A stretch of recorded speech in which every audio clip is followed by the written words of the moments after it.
Welcome to the Aquatic Morning Show, where the aquarists go to be in the know, right here at the Aquatic Morning Show. If I remember to unmute myself in the mornings. Hey, it's a good comeback, right? I mean, I've been gone for 2 days and, you know, maybe the migraine's still messing with me. But I just noticed when we went down for the opening that my avatar even changed. So it did, yeah. I noticed that as well. So are you able to click on things? Mm-mm. The only thing I can see is the private chat. So I don't know. I cleared my browsing history, trying to see if maybe that was what was causing me to keep going offline. So that's the only thing that I did different. Dang. I had to re-sign back into YouTube. Maybe I have to re-sign back into StreamYard. You know what? I don't know. Hang on. Let me see if I can do something real quick. Let's see.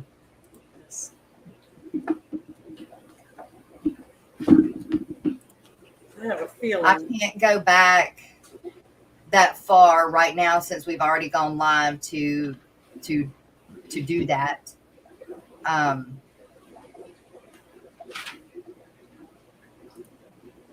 Yeah.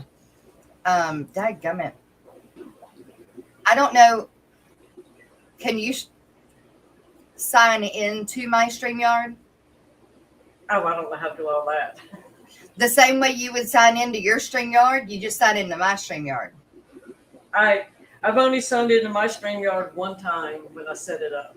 And when you redid your browser, did it? Yeah, it took out all my passwords. I had to go back in and redo them. But I'm going to pop down while you say hi.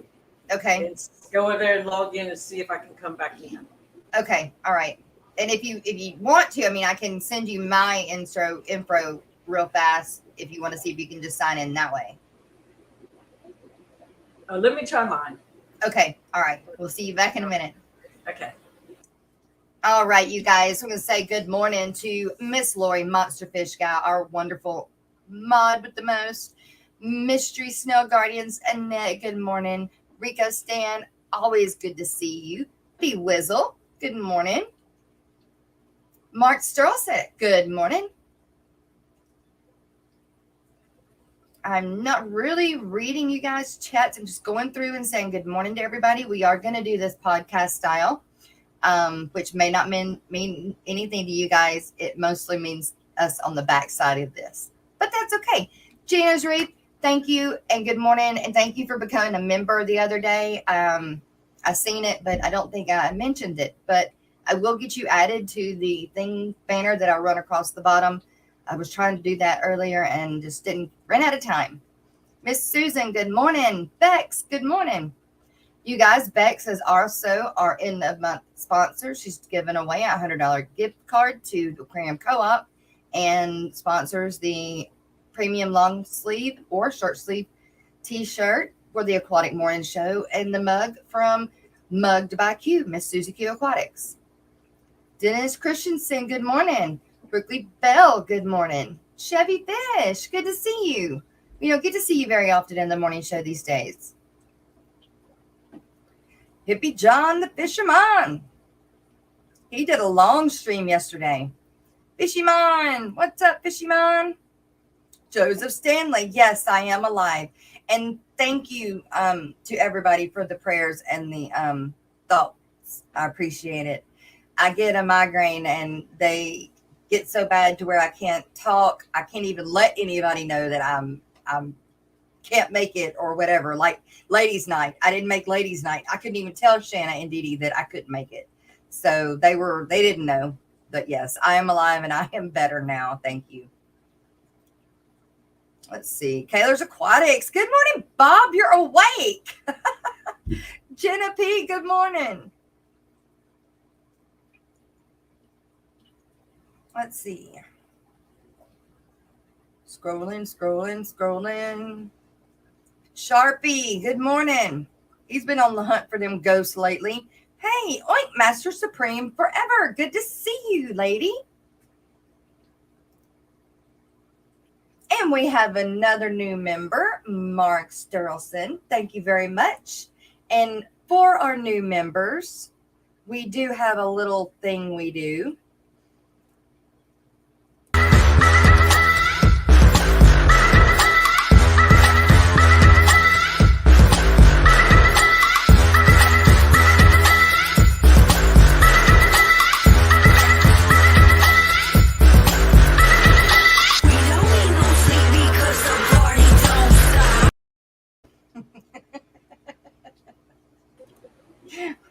Welcome back, this Dee. Did it bring you back the same way? No, I could come up. I could see the stuff too. I was just okay, good. Good. I'm glad you're back. All right, Seth, Brittingham. Brittingham.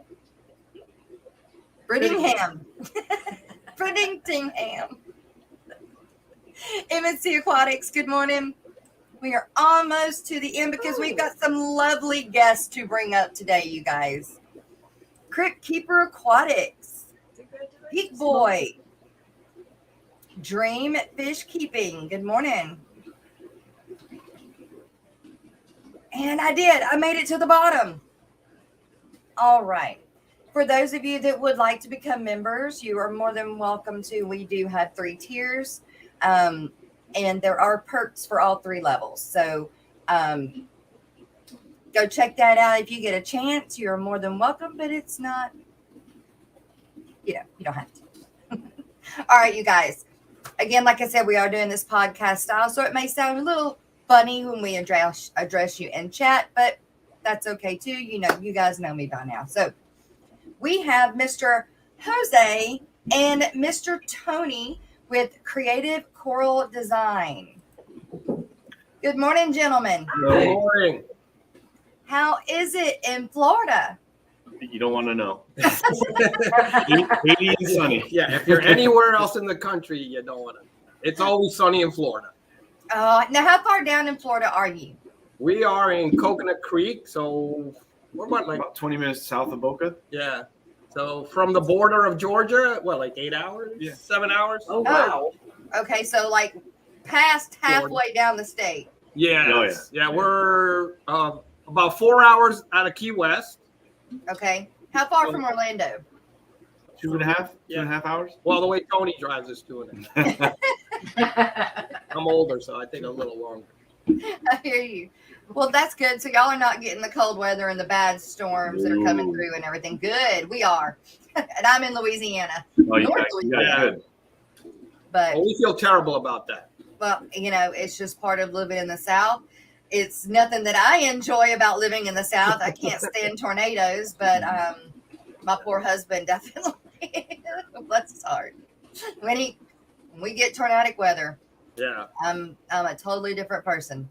But you guys are in a sunny state of Florida where it's always warm and shiny, and God, I wish I was there. Well, you should come visit us. I will take you up on that. Yes. Absolutely. Well, I have Miss Dee Dee as our co-host, gentlemen. And what a wonderful co-host she is. All right, you guys, we're going to start from the beginning. Okay. Jose, how did you come into working in the saltwater, freshwater industry? Well, that's a great question. So I studied art. I was going to be an art educator through my first career of undergrad. I did 4 years of, the basics, but then I focused on sculpture, ceramics, and learned all those skills. From there, I did 2 years of graduate studies. And the goal really was, to start an art career, but also to be an educator. Ooh. I did my graduate studies at the University of Miami. So when I graduated, of course, it was time to find a job in between this and that, and then deciding if I was going to continue my studies or work. During that time, I had an opportunity to work with a company called Living Color Aquariums. And they were looking for somebody as a sculptor, mold maker. And during that time, also knew how to work with fiberglass and all these different materials. Oh, wow. So basically, Living Color hired me as an artist fabricator, and I'm talking about 18 something years ago, a long time ago, when Living Color was just a small company. So I started in that position, and then over the years, the company was in business for about 20 years, I think. And what did Living Color do? What was the? Oh yeah, that's a good point. So Living Color was a turnkey company. So we did everything having to do with large scale commercial residential aquariums. So we did the acrylic tanks, we did the filtration, we did the installations, we built the reefs, we did the synthetic corals. So we had 40,000 square foot facility. I think we topped out at about 50 employees.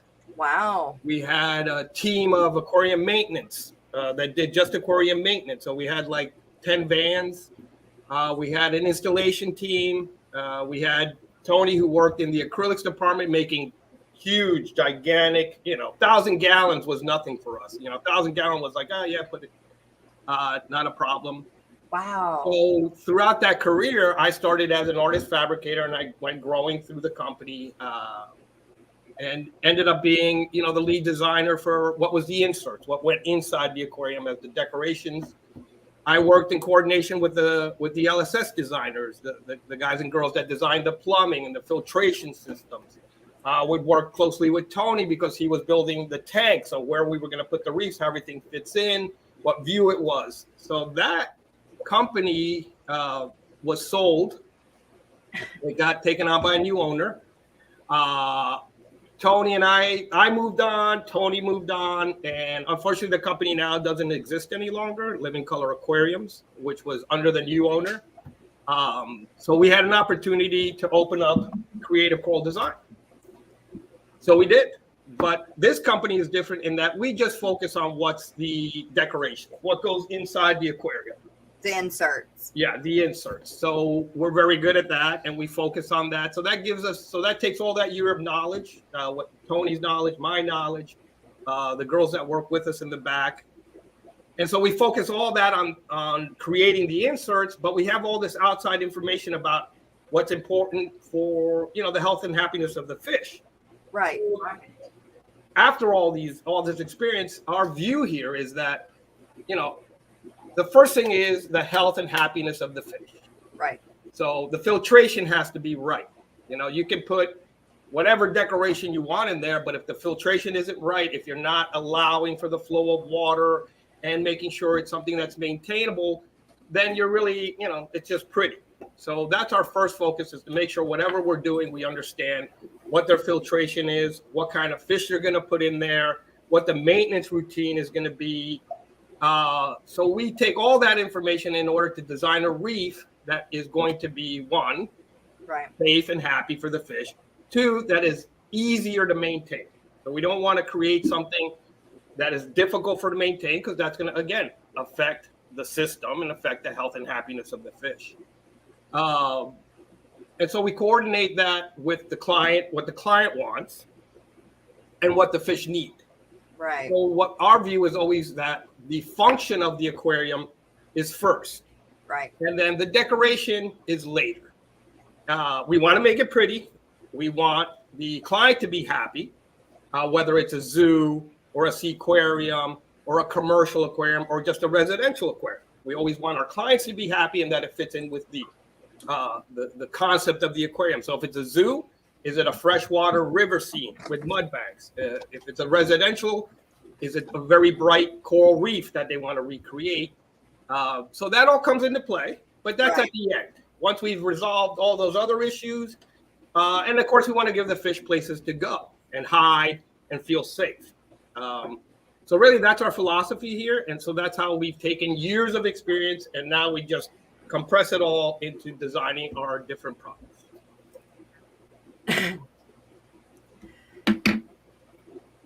Wow. He's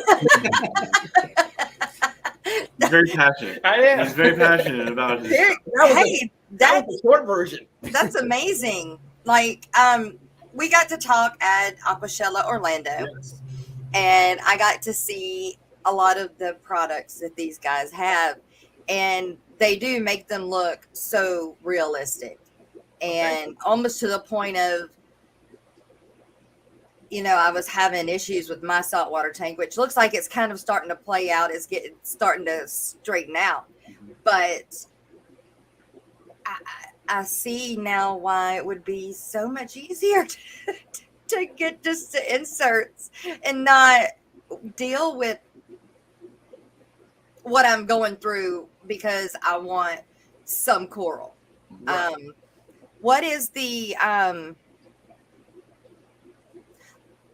guess the pro to having inserts other than having live coral is the hassle. Well, yeah, Tony's going to grab something so we can demonstrate. But, it really comes down to, Jess, it comes down to a couple of things. The way I approach this with our clients is, what's your lifestyle? It's a lifestyle choice, really. Right. Because owning an aquarium is a huge responsibility. I find that sometimes people don't really see fish as pets. They see it as, it's a beautiful thing. It's in this box. And so I try to explain to them that, this is really a lifestyle choice. Okay. So there's plenty of aquarium maintenance professionals. There's lots of them here in Florida that we work with.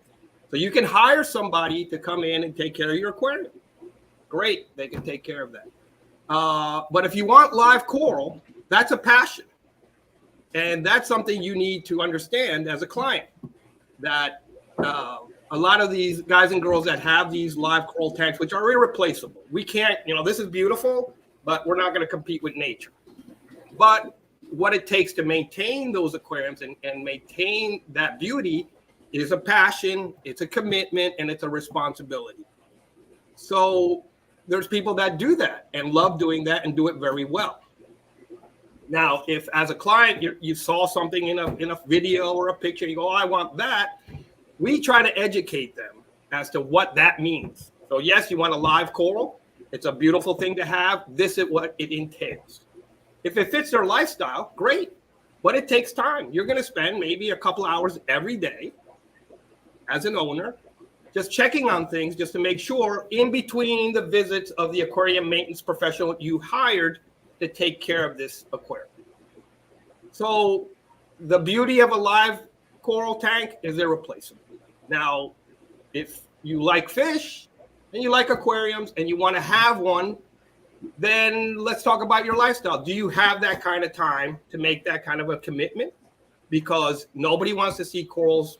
Right. Nobody want to say the word. And nobody wants to see fish go that way either. Right. So there's a big responsibility here. So if we say, well, I don't have that kind of time. I have kids. This is really just something I want in my house. And as you guys know, then you're looking for a fish-only aquarium. Now, fish-only, obviously, we're not worried about live coral. We're just worried about the fish, which is still very important. And you have to create a system for that, a filtration system.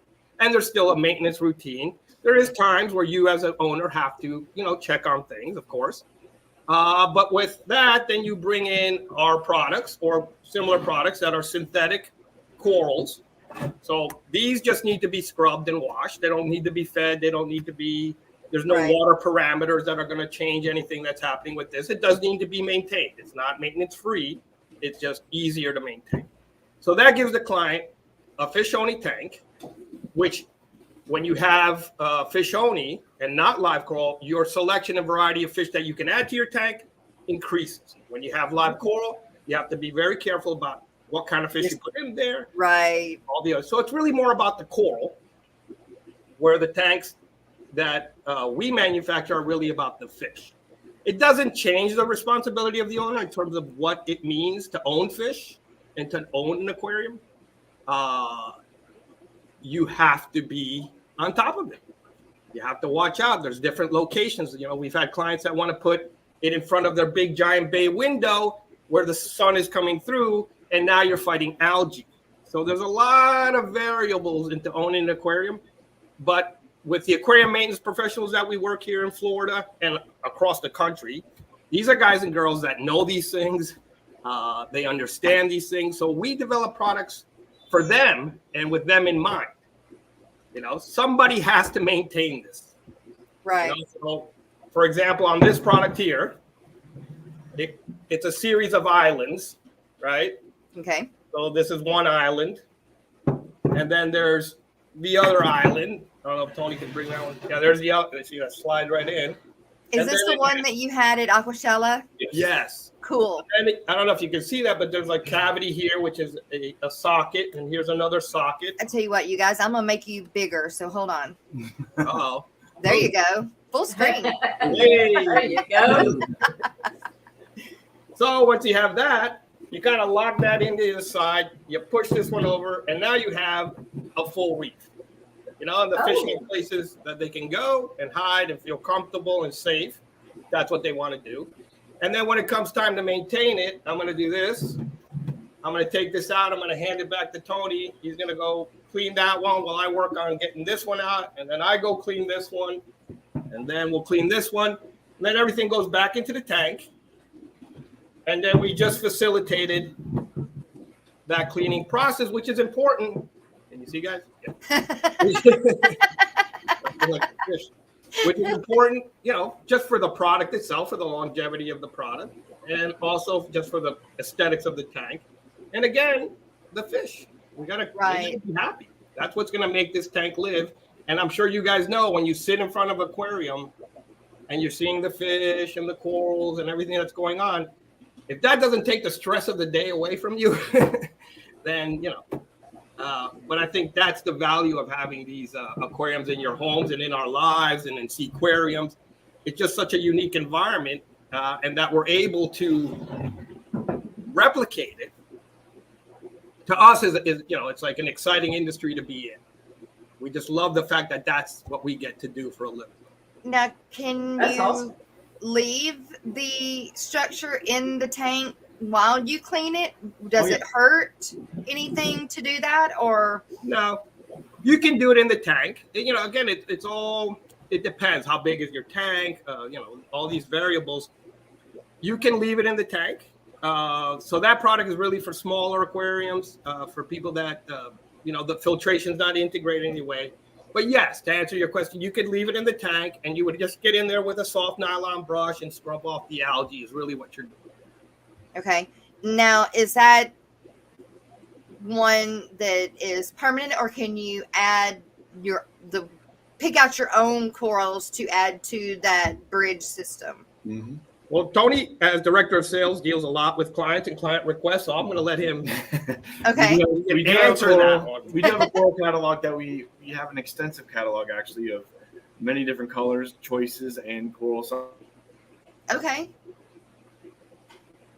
sizes. And like I had a guy in California, he's like, I want red everything. Oh. I'm like, do you really want red everything? He's like, I want red all throughout my tank. My kid's favorite color is red, so we made his reef with red brain corals, red fans, you know, red table corals. So he had a lot of red, not all red, but a majority of it was red. Yeah. So we do have customers that will ask that. They'll ask. We had a customer ask for pink rock. He wanted pink rock, hot pink, and he got hot pink. That's what he wanted. Saltwater tank. Yes. We do get eclectic customers that want certain things, and we facilitate those with special requests. Which I mean, definitely easier to do it the y'all's route than it would be trying to make pink sand. Yes, exactly. So, you know, basically we just go through the gamut. The customer will call and we go through it all. I kind of get a feel for what they're looking for. You know, we've had customers come in and bring a rock and say, my house has a lot of this color rock in it. We want, you know, to complement that. And that's something that we can do. You know, now, can you change the color of the rock itself? Yes. There's different. We've done custom colors. Like I said, the pink rock. We have our basic colors that we do. That's like our stock colors. Yeah. But if there is special requests, obviously we can do that too. Should I grab a sample? Should I grab the sample to show you guys the color? Sure. Yeah. I'll be right back. We do get that often, you know, depending on the client. But then we've also, you know, basically how we started out is Jose and I will sit down. We'll go through the whole, you know, the process of who I talk to, what they're looking for. And then we send a rendering out. The rendering is basically a mock-up of what you're going to get. It's got the corals that we think you'll like. Most people will say, hey, listen, you're the expert. You pick it out. But there are people that I don't like brain corals. I don't want nothing to do with them. I don't like yellows. Don't put anything yellow in my tank. So those special requests are something that I go through before I even get to Jose. And then once I get to Jose, I say, this is what we're looking for. You want these corals. I pick out what they want. I, work with their budget, and then we kind of go from there. And then it's back and forth a little bit, depending. I mean, there's times where I've sent the rendering and they're like, boom, that's it. That's all I want. There's times where I've gone back and forth 5-6 times and had to change, one lettuce coral here, one brain coral here, one anemone. So it's really just depending on the client. You get a good feel for it throughout, the process of what the clients like and what they don't. Wow. All right, I brought some stuff. You brought some stuff. Show and tell. So, like Tony was saying, so we have our standard colors. So this is just a little sample rock that shows you some of the textures. So it's just like a little island. Okay. And it shows, so we like the brown kind of rock color with the blue encrusting sponge. Okay. Which is this. And this is all hand textured. And then the whole thing is hand painted. We mold these pieces, which makes it very cost effective. Right. We can also use these as molded pieces to make, we'll mix and match them to make a custom piece. But then this has pre-drilled holes in it. And then we have our other color, which is very popular, the Coraline. Ooh, yeah, I like that one. And then we do it's called brown encrusting sponge here in Florida, but it's like an orange color. So we do that as well. And again, it has the pre-drilled holes, which is made for our corals. We put that one there. And maybe the pink one looks good here. And I should have grabbed some different ones, but didn't get that. That's not the best plugging, but. And then there. Oh, well, there you go. Okay. Right. So we do sell them like that. The smaller pieces, you could buy it like this, in which case you can take these out. And this is called a plug and play. And then you can move them around, or you can take them out and clean them. And then you put them back. And this is something that works for smaller reefs and gives you the ease of removing for cleaning and also changing it around for yourself or the fish if they care. I'll put that one there. Oh, wow. Yeah. So this is, It again, looks like fun too. It looks like linking logs or something, like you're getting to put it together, snap. Yeah. Well, I mean, again, it's like, after years and years and years, you start figuring things out and start seeing what works, what doesn't work.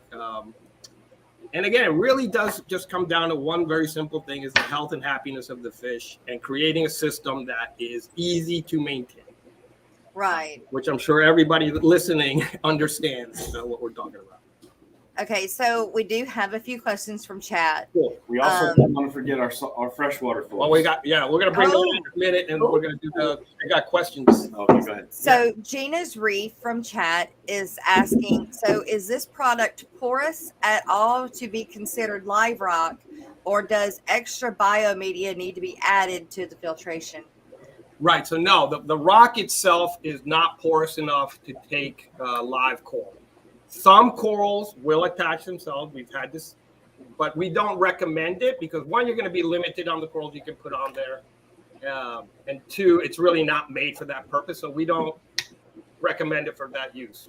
So my question was could you have both? Can you have yours and yes, live coral? Yes. And then you would have, as Chad, I think you said it was Chad. Gina's Reef from chat. Okay, from chat. Yes, you would need to add either, some kind of biological into or live rock into the whole mix. You can have both together, yes. Okay. But you would need to add live rock for the corals instead of the corals trying to attach themselves to yours. Yeah, okay. Yeah, definitely. All right. Let's see. This is an awesome way for somebody like me who's never done it to get started, and it looks good, and then you learn. Yes. Yeah, it's for instead of having a mess. Yeah, it's geared toward people that don't have the time or the leisure hobbyists that are maybe just getting into it. Right.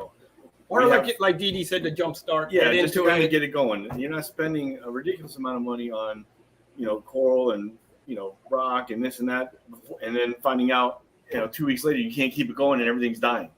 You start off that way, and then once you get to, hey, like my daughter had a tank, got her something really nice. She didn't want anything to do with it after 2 weeks, and I spent a ridiculous amount of money on fish and saltwater stuff is not cheap. No, you not know, at all. even to start. Amazon Research Center for Ornamental Fishes, which is our very own Dr. Anthony. We call him ours, but he says, "Hi, y'all. We truly need some of these inserts for the aquarium in Peru, but just can't afford them." Mm-hmm. So he has a big, ornamental research center in Peru, and they are the only tropical fish breeding center. Yeah. That's just for breeding tropical fish instead of how do I say it, Miss Dee Dee? They're taking native fish and they're working with the ornamental fishes and trying to teach the natives how to replenish livestock. Right. Yeah. They're not necessarily trying to put the fish back in the water. They're trying to teach them how to breed the fish, which will sustain them year round instead of as seasonal. Right. Well, it sounds like it's a great program. Yes. And he's doing great things. If they could, we'd be happy to get an email. And I'm sorry, his name was Dr. Anthony. Dr. Anthony, we'd be happy to get an email. And if there's something we can do to help, we certainly will. We understand, these sometimes these research facilities do a lot of great work on very limited budgets. So I'd be happy to talk to him and find out what's going on. We're always happy to learn about, different things that are going on in the industry. So feel free to give us my email. You can send me information and we'll see what we can do. Good thing. Good deal. Miss Dee Dee. Mazerol. Yes, right. Mazerol. Miss Dee Dee put in chat, so we remembered to ask. And not being facetious or anything like that, but I mean, in actuality, does this need special lighting, like to make it look better or to bring something out in it? Is there it's a personal preference. It's a personal preference depending on the color of the rock, the color of the corals. I mean, if you're going to have more fluorescence, then you would want something to kind of brighten and show that off. Some people like the more natural look, so they'll go with the darker color and the more yellow light. Yes. It completely is a personal preference, but nothing is going to change, the makeup of the coral or going to harm it in any way. You can do whatever you want to. Yeah, and we also, a lot of aquariums run with blue lights, even fish-only aquariums with the synthetic inserts and corals, because it's a nice look. People like that look. Obviously, for live coral, you need specific lighting. For this, no, you don't. But like Tony says, we do and have over the years, when we make our colors, we put them under the aquarium blue lights to just check. So we've developed these colors, with that kind of in mind. But directly answer your question, no, they don't need any special lighting other than what Tony mentioned, which is more of an aesthetic thing. What looks cool. I always like those filters that do looks like the sun and the wave. Shimmering. Yeah. The shimmering effect. Yeah. Mm-hmm. That would be the Kessel light. The Kessel. Thank you. Oh, okay. Yeah, the Kessel lights. Yeah. Chevy Fish from Chad is asking, what is it made of? Is it resin? How long does the colors last? And does it need to be resealed? So that's kind of a two-part. So the corals, the synthetic coral replicas, they are color fast. So it's a base material that gets a pigment added that we mix. So this color is something we mix. So it's a specific color. It's made out of a urethane, which is a non-toxic, flexible material, and flexible for whoever's cleaning and rubbing it, and also if the fish rub up against it, doesn't hurt it. So this is color fast. Now algae, if you let the algae grow on it and you don't maintain it, it's going to darken and dull the color. So when we sell our products and when we send out our products, we send it with the cleaning instructions, our recommended cleaning instructions. So anybody who orders from us gets that information. We're always here to help if they have questions about how to deal with the product. So this one, if it's not maintained, yes, you will lose that color. But again, that's why we facilitate the maintenance to make sure that now it's your responsibility. Like we all know, owning any kind of a pet is a responsibility. So that's part of it. On the rock itself, this is so this material for our coral replicas is the same material we use for all our large commercial aquarium, zoo projects, everything. This epoxy we've been using for 20 years or more. It's an industry standard. It's a 2-part epoxy, non-toxic, inert. It's not even toxic to us, meaning it doesn't put out any kind of VOCs or fumes, rather, that are toxic or chemical. So we're not running around with respirators and protective gear and all that. And we're not putting anything into the waste stream, so we're not creating, toxins in the waste stream. Nice. So this is also then, we have the epoxy, which is basically like a clay that we form in molds or by hand, and that creates what looks like the rock and the texture. And then the coloration is pigmented to the rock, and then it has an epoxy. You can see that shininess, I think. I don't know if you guys can see that. It's kind of shiny. Mm-hmm. Yes. So it has a 2-part clear coat protective applied at the end. Okay. That's what you see. So this, again, the algae doesn't really stick to it, so you have to, again, periodically with the scrub. A little bit of algae is okay because it actually adds a little bit of kind of brings out some of the more details. So we've had reefs that last, 12, 15 years. Wow. That the color is, again, well maintained. Right. Right. Will last. So to answer her question, no, once you buy this product, properly maintained, it should last you a good 10 years, if not more. Sweet. Alishon from chat is asking, do you guys know Francis Yapunko? Yes, Yapunko. He spoke at their club when Fish Tank Kings was still on TV. Yes. So yes, Francis was a big part of our team back in the day. He was on the TV show. He's a very, very knowledgeable, not just an aquarium, he's a marine biologist. Yeah. So I learned a lot from Francis about marine biology, the science of it, of course, the science of the fish and the maintenance. So yeah, we know Francis. If he's out there, I don't know. Hey, Francis. So we have Gina is also saying that anemones will probably attached to the inserts, but I was more concerned with the places for bacteria to culture. But I suppose you could tuck small rocks under the insert. Yes. Yeah, you definitely. Yeah, you're not going to get biological media. No. Yeah, you would have to put something else in the tank. This is not going to provide you the.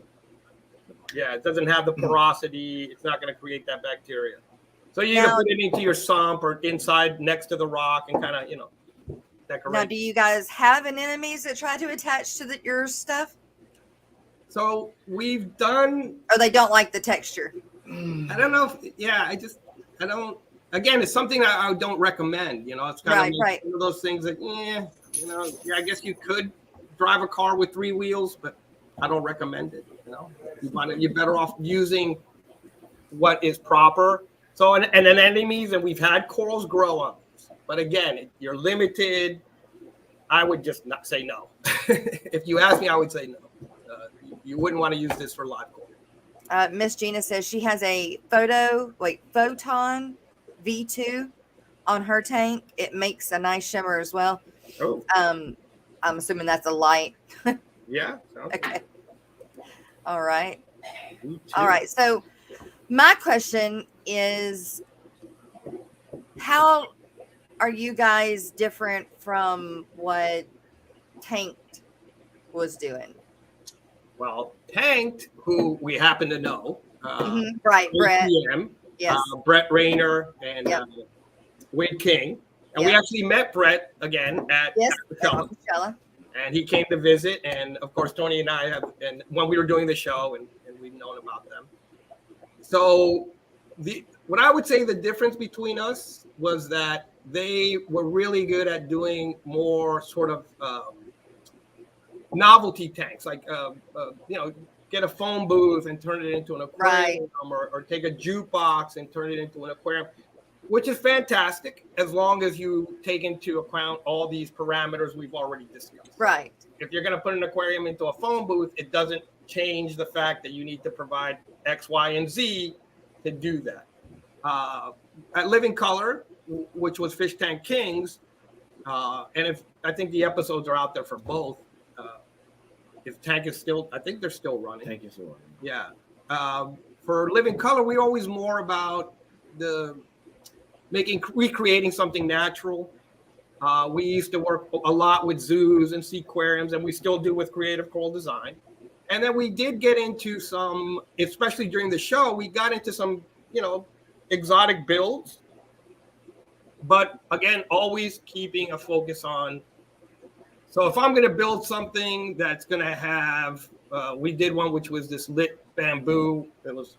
We had to get these bamboos to glow and everything. Part of that was we had to make sure that, yes, this will be fun.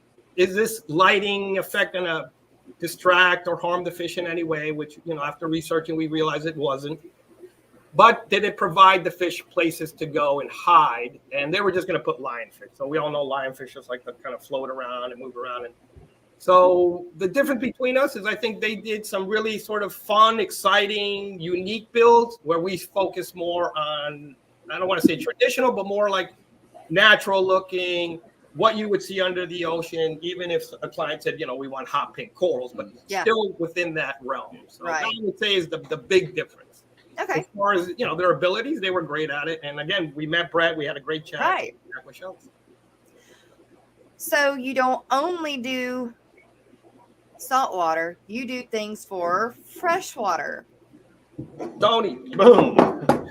So we've also seen that the freshwater community has grown exponentially. I'll do that. Exponentially. When we were with Living Color, freshwater was a thing, but it wasn't like it is now. When we went to Aquashella, obviously we saw that freshwater has exploded in the past couple of years.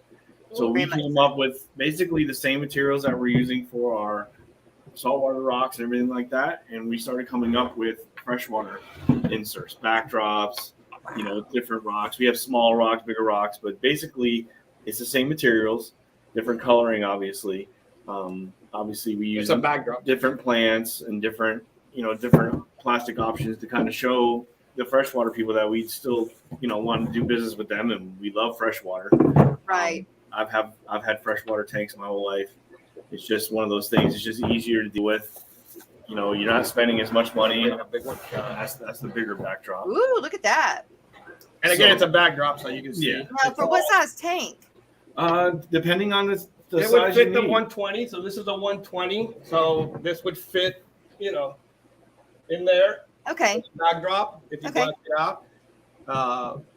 But the molds are interchangeable, so we don't even have to mold that part right there. You say, hey, I have a smaller tank. I just want something smaller. Yeah. You don't even mold that top. Then it comes down a little bit shorter. So everything's interchangeable. We can make the rocks big. We have smaller rocks too, which I'll let Jose talk a little bit. I'll go grab some of the smaller ones. Garcia Aquatics is asking from the chat, are those pieces lightweight? About how much is that one that you're holding? This thing probably weighs 3 pounds, I want to say. Oh, okay. Lightweight. But I mean, it needs some heaviness. Only, so it's kind of a balance, DD, because stay down in the water. Yeah, well, and also if they're going to be, you got to clean it. And what we can do, like as Tony was saying, is so this is the piece itself. The way I designed the mold is that I can just press in what I need. And we can also kind of use this as a tile. You can imagine if I needed to do a bigger tank, we would, kind of mix and match these to go up and across. We're Legos.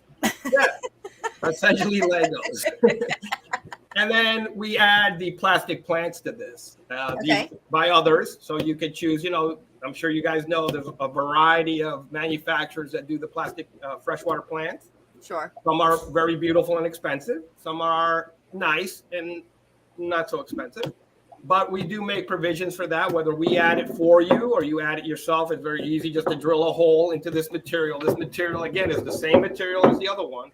It's a 2-part epoxy that essentially is a clay when you work with it. It's easy to drill. It holds up to the salt water. Of course, we coat it just to be, to kind of protect the whole thing. But it's a very easy material to work with. And now Tony brought a bunch of rocks. He's got all the rocks. Now, would you be able to super glue like Java Fern or Anubias to these rocks, or is it not bindable? You mean live plants? Yes, live plants. I would say no, not just, unless they grew. No, I don't think so. What we could do and what we have done is we make a pocket in the rock that then you would put like a potted plant. Like a pot. Yeah, like a little pot with a drain.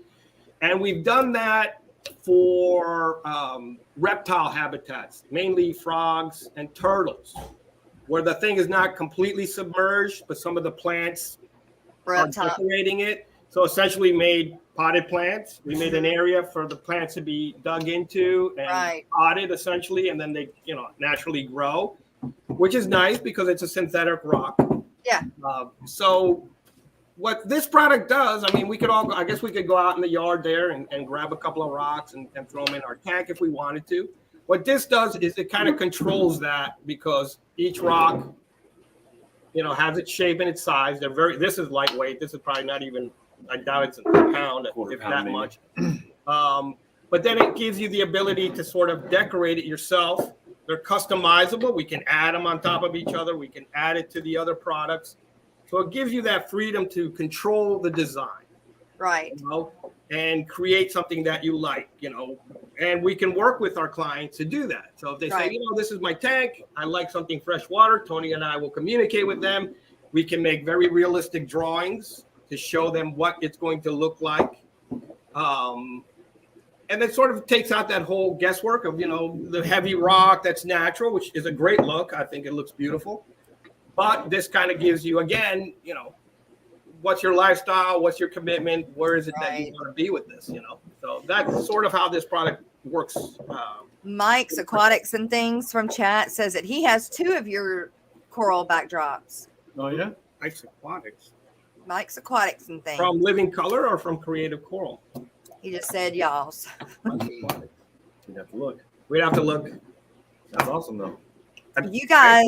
Thank you, Mike. Right? Oh, wow. Look how big that one is. So this is one that we started working on that's also interchangeable. So you like that one.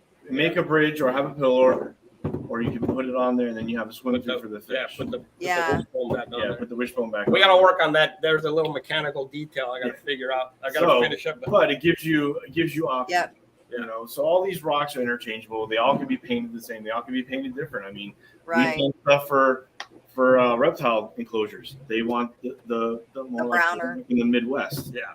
And we've done stuff, snakes and you name it, we've done it. So it really just depends on personal preference, but everything is interchangeable. You can basically build your whole system with probably 3 or 4 different rocks. Yeah. Right. The size of the tank, and we have different rock sizes. We have, on our website, we have all the catalogs. Everything's in there. Small rocks, big rocks, branches, anything you could think of. Right. And I know you want to see something special. Yeah, but speaking of branches. All right, let's get this. Let's get the rocks out of the way. Hold on, 1 second. I know what she was waiting for. This is my favorite thing that they're fixing to bring up. Now, do these rocks require the same cleaning as the saltwater stuff? Yeah, you would need to just a soft brush just to go over. You wouldn't use anything abrasive because it has a clear coat on it. But yeah, you wipe them off. And again, that's kind of the way it is. Those big heavy rocks that are natural and again can't compete with Mother Nature. But with this, take it out, give it a quick cleaning. Yeah. Wipe it down, rinse it off, make sure nothing's in there, put it back in. And you're done and ready to go. So yeah, you do need to maintain. Yeah. And real quick, with these rocks too, you can also make it a drain cover. You can drill holes in the back, drop it down so it's covering your drain, so you don't have to worry about your drain sticking up. Or that is a good idea. But also remember, when you put it in the water, the clear coat goes away. You're not going to see the clear coat. Yeah. That's right. It doesn't look shiny. It doesn't look shiny in the water. The water takes it off. Okay. So it looks more like a natural rock, but for covering, it works great. We did that obviously with Living Color, but we did that here for multiple clients, and you never have to see that drain again. That's nice. There you go. That's why he sails. That one would do real good in that 15 gallon cube that I just got. Mm-hmm. That's what my favorite. We're gonna have to send you a sample rock. Heck yeah, I definitely.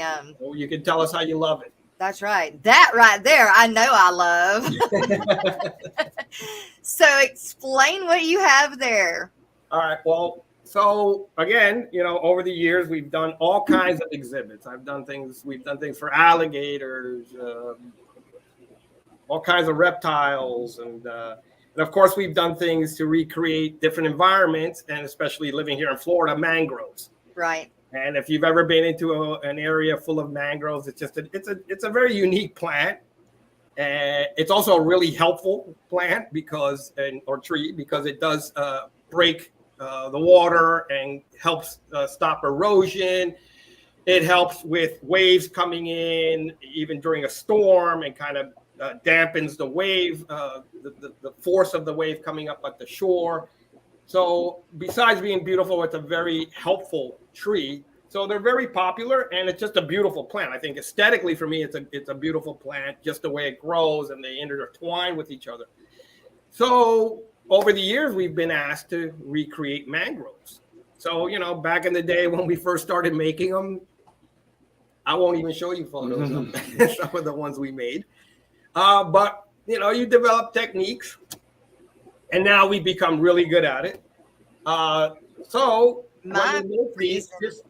this plant is made by a manufacturer, and they are been in business for many years, and it's probably at this point an industry standard. So they make the branch and the leaves, and this is it's a plastic, so it's UV resistant. It can be outside. It can actually be underwater as well. So my favorite thing of it is that you could put it in a saltwater tank that has an open lid, and then it looks like you actually have a mangrove growing out of your aquarium. Exactly. Yes. And so this is made to go. So the water line would be somewhere about here, right? Yeah. And then all your fish are here. You would have your sand or gravel, and then we would recommend maybe putting in a couple of seagrass, maybe just to add some color and movement. But when we make, for example, this piece here is completely handmade. Yeah. Okay, so everything you see here was sculpted by us. I don't know if you can see kind of the texture that we've added to it. Let's see if I make it bigger, if it'll show the texture more. Just a little. Ooh. There we go. Let's try this again. There we go. Yeah. All right. Hey, There. There you go.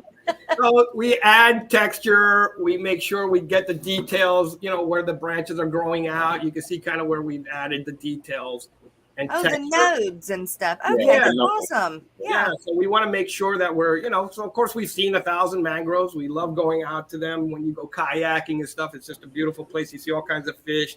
Tube sponge grows around them and everything. So that part of that process is to help us kind of when we paint it to bring out what you see as the texture of the mangroves, the coloration. And of course we make it so it is like you just said, Jess, it can go into a saltwater tank. It can go into a brackish water tank. It can go into freshwater. So again, made out of the same materials with the same process that will survive in that saltwater environment underwater. These are very flexible and movable and UV resistant, and you would have to dust them periodically. And or you could just take it outside and rinse it off with the water hose. That's it. You could. That's it. Yes, you could. Super easy to maintain. Yeah. Yes, that is definitely my favorite of all that you've got so far, but you have got some amazing things. Thank you. Garcia Aquatics is asking if you can make mini ones. Yes, we can. Yes, we can. We are actually in the process of working on that now. What we want to do is make it a moldable product instead of having to do everything by hand. We're working on now making a prototype to mold it. So once we do that, we can bring the price down, and it's not, hey, you're spending this much money on something that is all hand painted. Exactly. So, and that's the end game, is to make it a moldable product that we can sell online. So it's not just to the high end customer. We can sell it to the everyday hobbyist. And just real quick, I'd like to say hello to Berto at Garcia Aquatics. We met him also, and so we are, to answer his question, we are working, like Tony said, we're going to figure out a way to make this a little bit more moldable, and so I got to work on that, but we do like the idea of a miniature one. Yeah. G-Bear from chat says that that is cool. It would be great in a cichlid tank also. Because I think cichlids tear up live plants, correct? Go along between, that'd be great. Yeah. So that would be good for them too. See the fish. Gina from chat is also asking, are Mr. Clean erasers too abrasive for cleaning? Mr. Clean has a chemical in it. I can't remember the actual name of it, Yeah, but it does have a little bit of a chemical makeup in there. And I don't think it's a bleach, but it's not something that you'd want to put in a tank with fish. Oh, Gina. You could technically use it probably on rocks and stuff and then rinse it off really good, but I wouldn't suggest putting it inside your tank. Yeah. Hippie John, the fisherman, said back when you had the rocks out front, that it would definitely lighten the load on large tanks using your backgrounds, your backdrops, or those rocks. Yes. Definitely would lighten the load for sure. It would. And again, it's customizable. So we did with just those rocks you saw. We have we have 2 backdrops and a series of smaller rocks. With just those molded rocks that we did, we built a large 500-gallon freshwater custom tank for a residential home. It's a new build, which I'm going on Tuesday next week to go install at the tank manufacturer, who then is going to ship it to our client's new home. And he wanted us to recreate sort of a upstate New York river rock look. So I wish we could bring that in, but it's massive. Yeah. It would take us a minute to get it in. But like Jose said, those rocks that we use, it's almost like a tile. So it's almost like a Lego piece. So you can put all these different Legos together and make these rocks, and you would never know it's all from the same piece because it's molded half, it's molded a quarter. We cut it and spin it, and you would never know. That's a great thing for us because when we were working with Living Color, something like that would be so big and heavy. You couldn't lift it by hand. We could lift this by hand. I could lift it by myself. Otherwise, we'd have to get a crane and forklift. But we were younger then. And all that. Yeah. We were like, now we're a lot smarter. Now we're like, Lord, don't make it that. So everything's made a lot lighter. It was all mesh, and it was just a messy process. So now that process has been refined, and it makes it so much easier. Yeah, we learned that it doesn't have to be. We want to make it durable, obviously, but like I said at the beginning, we learned a lot when we first. With Living Color, because that industry was nascent. I mean, there wasn't a lot of companies doing it. Right. So over the and years, it just worked out that they disintegrated and. Yeah, we were probably one of maybe 5 companies at the time before ATM came on. Yeah. Before ATM came on the scene, then they kind of came on the scene and were another big hitter. But we really didn't compete with them too much. We were doing jobs for them; they were doing jobs for us. Yeah. And help each other out a little bit here and there. Yeah. Oh, cool. And, they were more West Coast, we were more East Coast, but we did stuff all over the world. So we were good. It was good competition, but it was also a friendly competition. Yes. Right. Atkins Nature's Aquarium in chat does bring up a good point. He says, but people don't learn how to keep live plants if you have the plastic mangrove. Very true. That is very true, but I've done killed 3 of them. that's the I don't want to kill no more of them.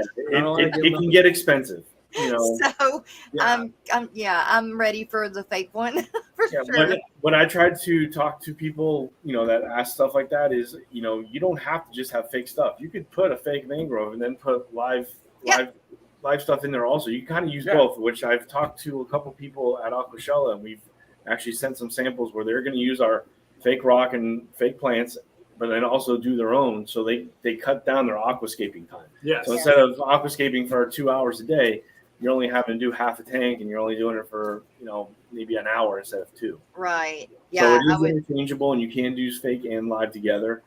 To kind of help. It's completely a preference. Right. Well, I'm sorry, Jess, but it's a good question because we actually just did some artificial mangroves for an exhibit at a Aquarium, and the exhibit's about mangroves, but they were having trouble keeping them alive.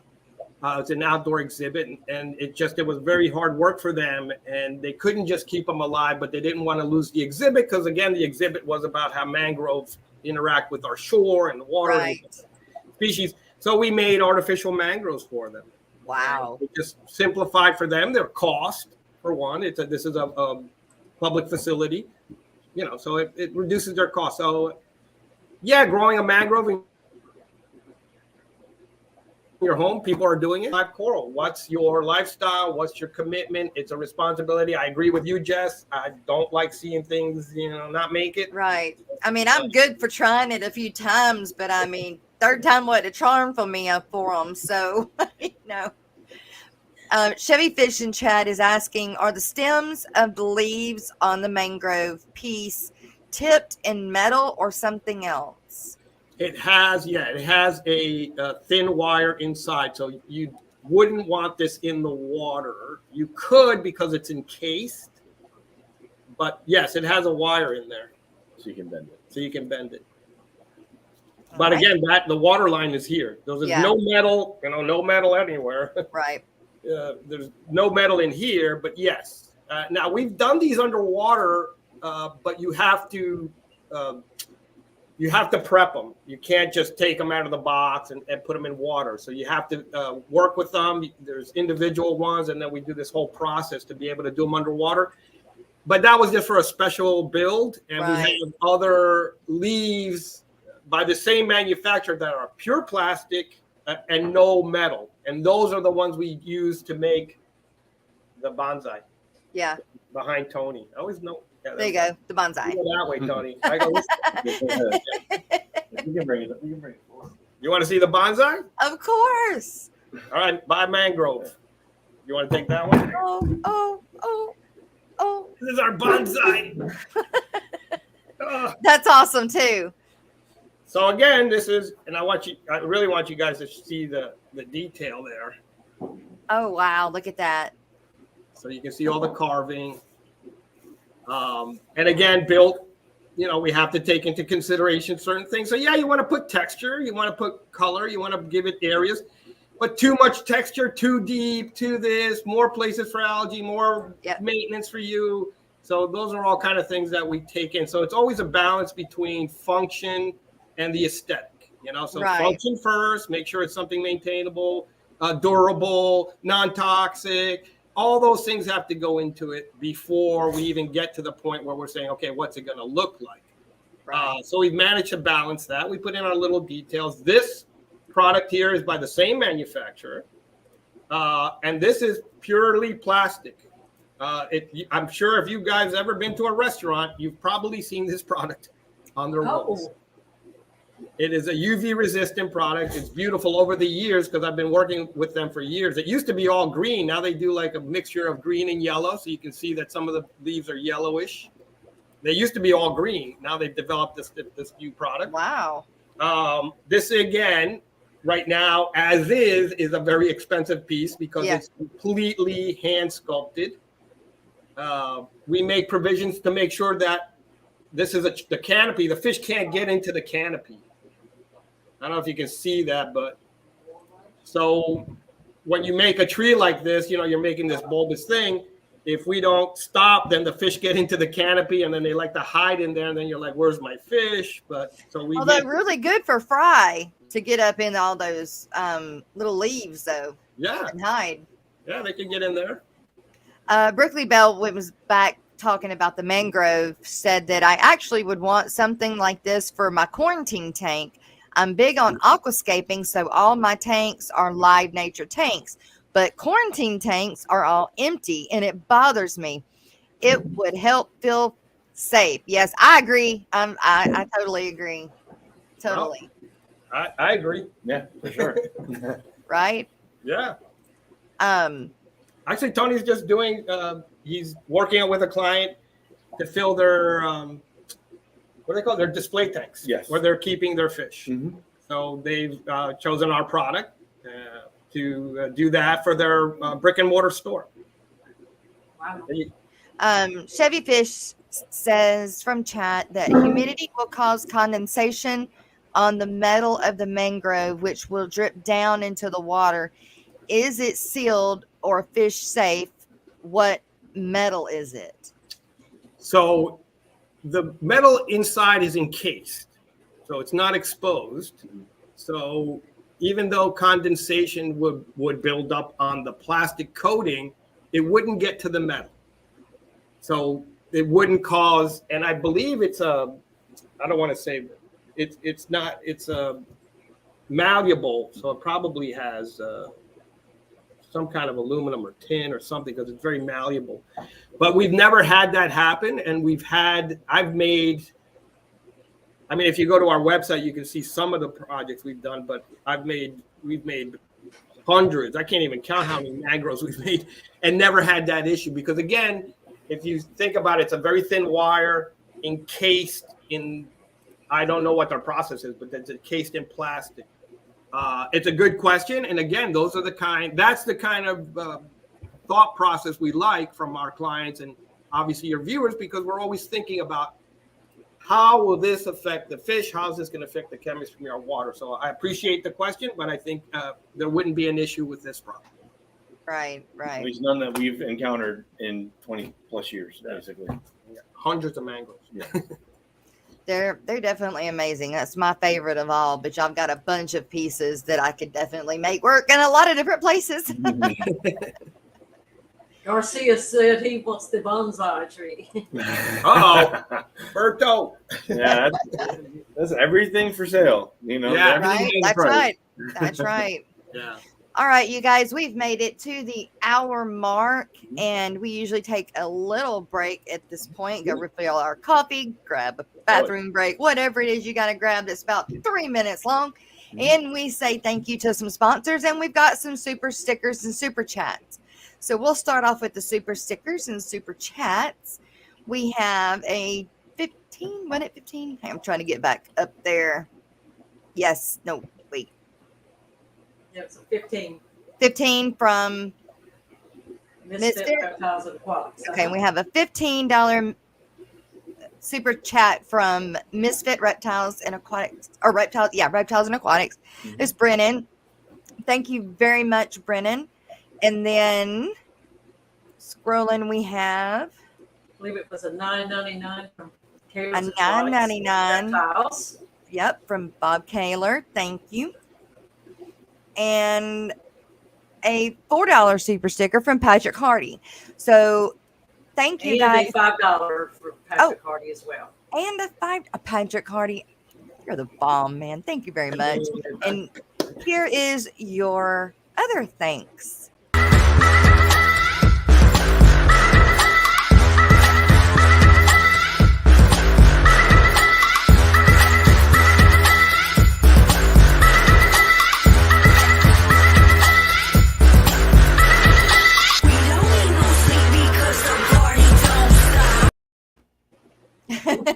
Love that video. Thank you. All right, you guys, we have a very good sponsor, which is Joe from Joe's Shrimp Shack, and we're going to play his commercial real fast before we play this nerd.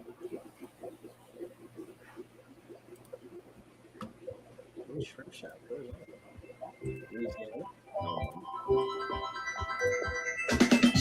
Oh.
And now we will play our song. It's A Fish Nerd from Jason from Jadron Aquatics.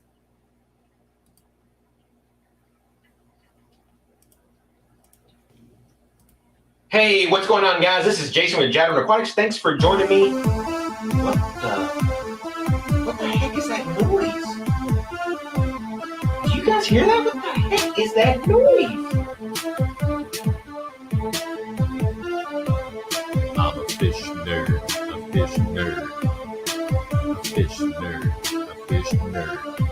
I got 400 tanks in every room of my house. There's not a prayer in the world of me finding a spouse. I'm spilling water on the floor and all over the wall. No matter if it's carpet, I'm ruining it all. I'm a fish nerd, a fish nerd, a fish nerd, a fish nerd. Scientific names just rolling out my mouth. I love cichlids from the north and plectals from the south. There's a whole lot of folks up in the fish fam. There's Corey and Bob and Jadron. I'm a fish nerd, a fish nerd, fish nerd, a fish nerd. Petco and Walmart, stop killing my fish. I'm tired of rescuing betas that are dying in a dish. Every employee, they just seem to be lost, selling Oscars with guppies, but at what cost? I'm a fish nerd, a fish nerd, fish nerd, a fish nerd. It's Saturday again, heading to the fish store. I'm addicted to fish, I need more and more. I keep buying more fish, and I don't have the room. I'll put them in the bathtub, let the buying resume. I'm a fish nerd, a fish nerd, fish nerd, a fish nerd. Doing water changes all day and night. I can't get the pH where it seems just right. I do 10, 20, or 30%. So many fish, they need to pay me rent. Fish nerd, a fish nerd, fish nerd, a fish nerd. Sucking up the water crap going up my nose. I can't seem to stop making fish room videos. YouTube, I love you, but you ain't paying squat. Gotta keep a real job, don't like it a lot. I'm a fish nerd, a fish nerd, fish nerd, a fish nerd, fish nerd, a fish nerd, fish nerd, a fish nerd.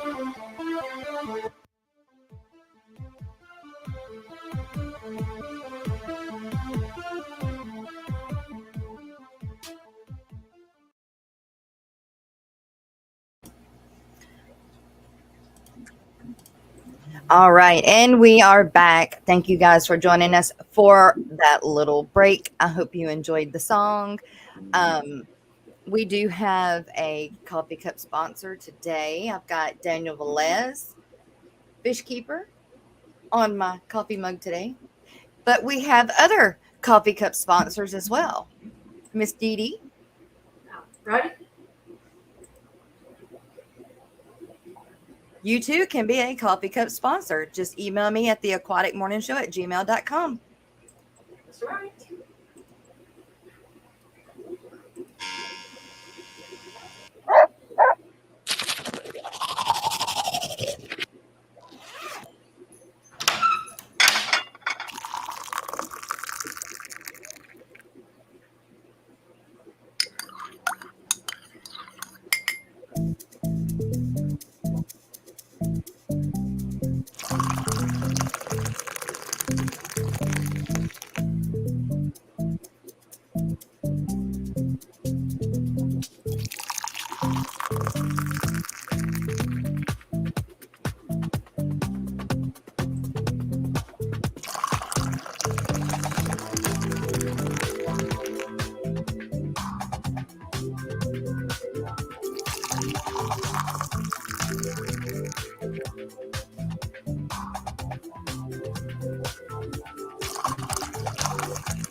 Oh, let's just make it fun.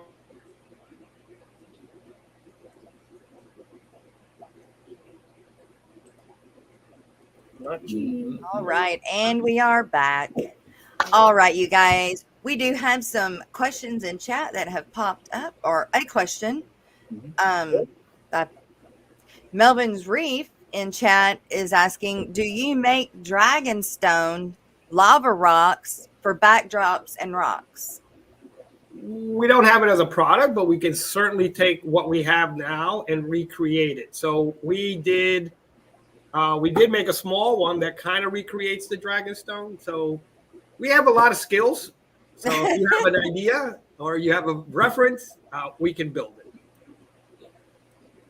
I think if you were a sculptor and all that in school, I don't think it would be very hard for you to sculpt about anything. No, and in fact, if you don't mind, Jess, I'd like to introduce 2 more members of our team. You bet. Bring them on, please. We're going to start with Devin.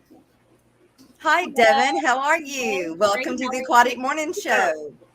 So Devin is also an artist, sculptor, was an art teacher. Yes. Yeah. And we got very lucky in that we found her, or she found us, however you want to look at it. And she is our lead artist. So a lot of the sculpting, so we'll work on designs together. And then Devin sort of takes that and does the sculpting. So if we have the tree, where's our bonsai tree? Oh, the bonsai, it was Devin. I'm going to show it again because she does such great work. Yes, that's an amazing piece. So once we figure out, the size and scale, we do some sketching and talk about it. Then Devin's the one that really digs into it and starts doing what you see here and really just kind of lives in the tree for a while. Sometimes I got to remind her that, come back. But come back down. Yeah, come back down because she really kind of gets into it and just you can see all the love and detail she puts into it. Yes, definitely. Yeah. Definitely looks like there's, lots of thought and. Yeah. And so of course we, there's all the mechanics. And so we've been working together. She has learned tons, but she brought all her talent is from her. And so you can see, if you go to our website, you'll see some of the other projects we've done. But I'll let Devin say a couple little things about what she brought to us, right? Yeah. Bring it on. Yeah, so like Jose said, I have a background in studio art. I studied ceramics and sculpture, so that's what my degree is in. Very similar to Jose's background, actually, also has a background in ceramics. So there's a lot that we sort of see things the same way. I was a ceramics teacher, a high school teacher for 3 years before COVID hit. And about that time was when I found this job, and I just sort of thought, well, why not? This looks like something I could really enjoy. I really see myself doing this for a while. So I went ahead and applied, and we've really hit it off. Yeah, I hired her right away. Didn't even hesitate. Right. Yeah, so she's a great member of the team, and of course, artist on her own right. And then we'll show you some other products. But Devin has to get back to work, or you got to say something more. Thank you, Devin. We really appreciate it. Yeah. Thank you.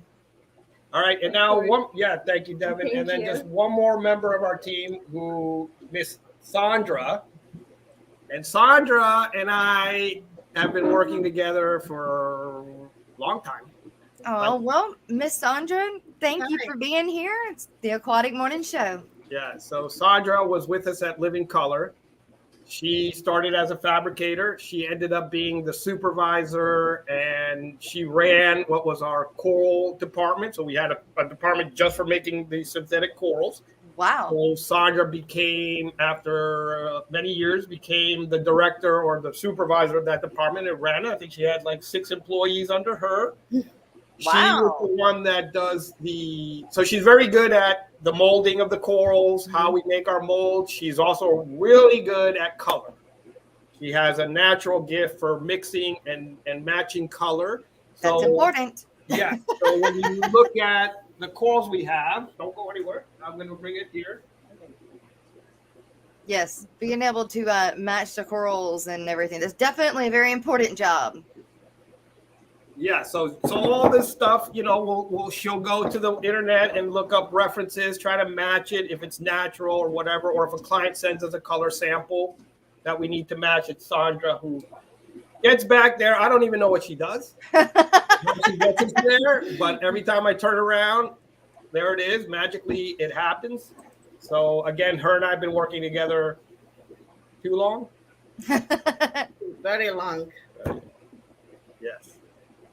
So again, I just want to introduce a couple of the members of our team. Oh, thank you so much. They are just as much a part. Yeah, and they're just as much as part of creative coral design as you are. So yes, they are. Thank you very much for introducing them. Yeah. Chevy Fish says, "Thank you, girls, on the guest panel for your special appearances.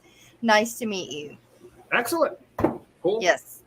I don't know where Tony went, but I'm here. No, you're good. Master Aquatics, just call me Eduardo from chat. Eduardo is asking, how long is the expectancy of the correlation of the corals and the rocks, which I believe you did go over this, but he may have missed it. So if you don't mind going over that again. I'll be happy to answer. Well, like anything in life, proper maintenance, obviously better. But with proper maintenance, we've had our reefs. Again, we're using the same materials we used at Living Color. So we've had reefs out there 15 years, 12 years, where, again, properly maintained. They still have a lot of the brightness and stuff. Now, again, algae. So if you see this piece, this is out of the mold, has never seen salt water. But a little bit of algae gets in there and it gives it a bit of a patina. And you actually see more of the texture and the detail. So that's going to happen regardless, but it doesn't affect it. Now, too much algae, if this thing looks like it's wearing a fur coat, you've gone too far, and now it's just improper maintenance. But, you know, realistically, 10 years is not unheard of, and 15 years or more, I've definitely had clients come back and where we see the product is still holding up. That's a long time, though. I mean, it is. Even to have one tank itself for that long is great. Yeah.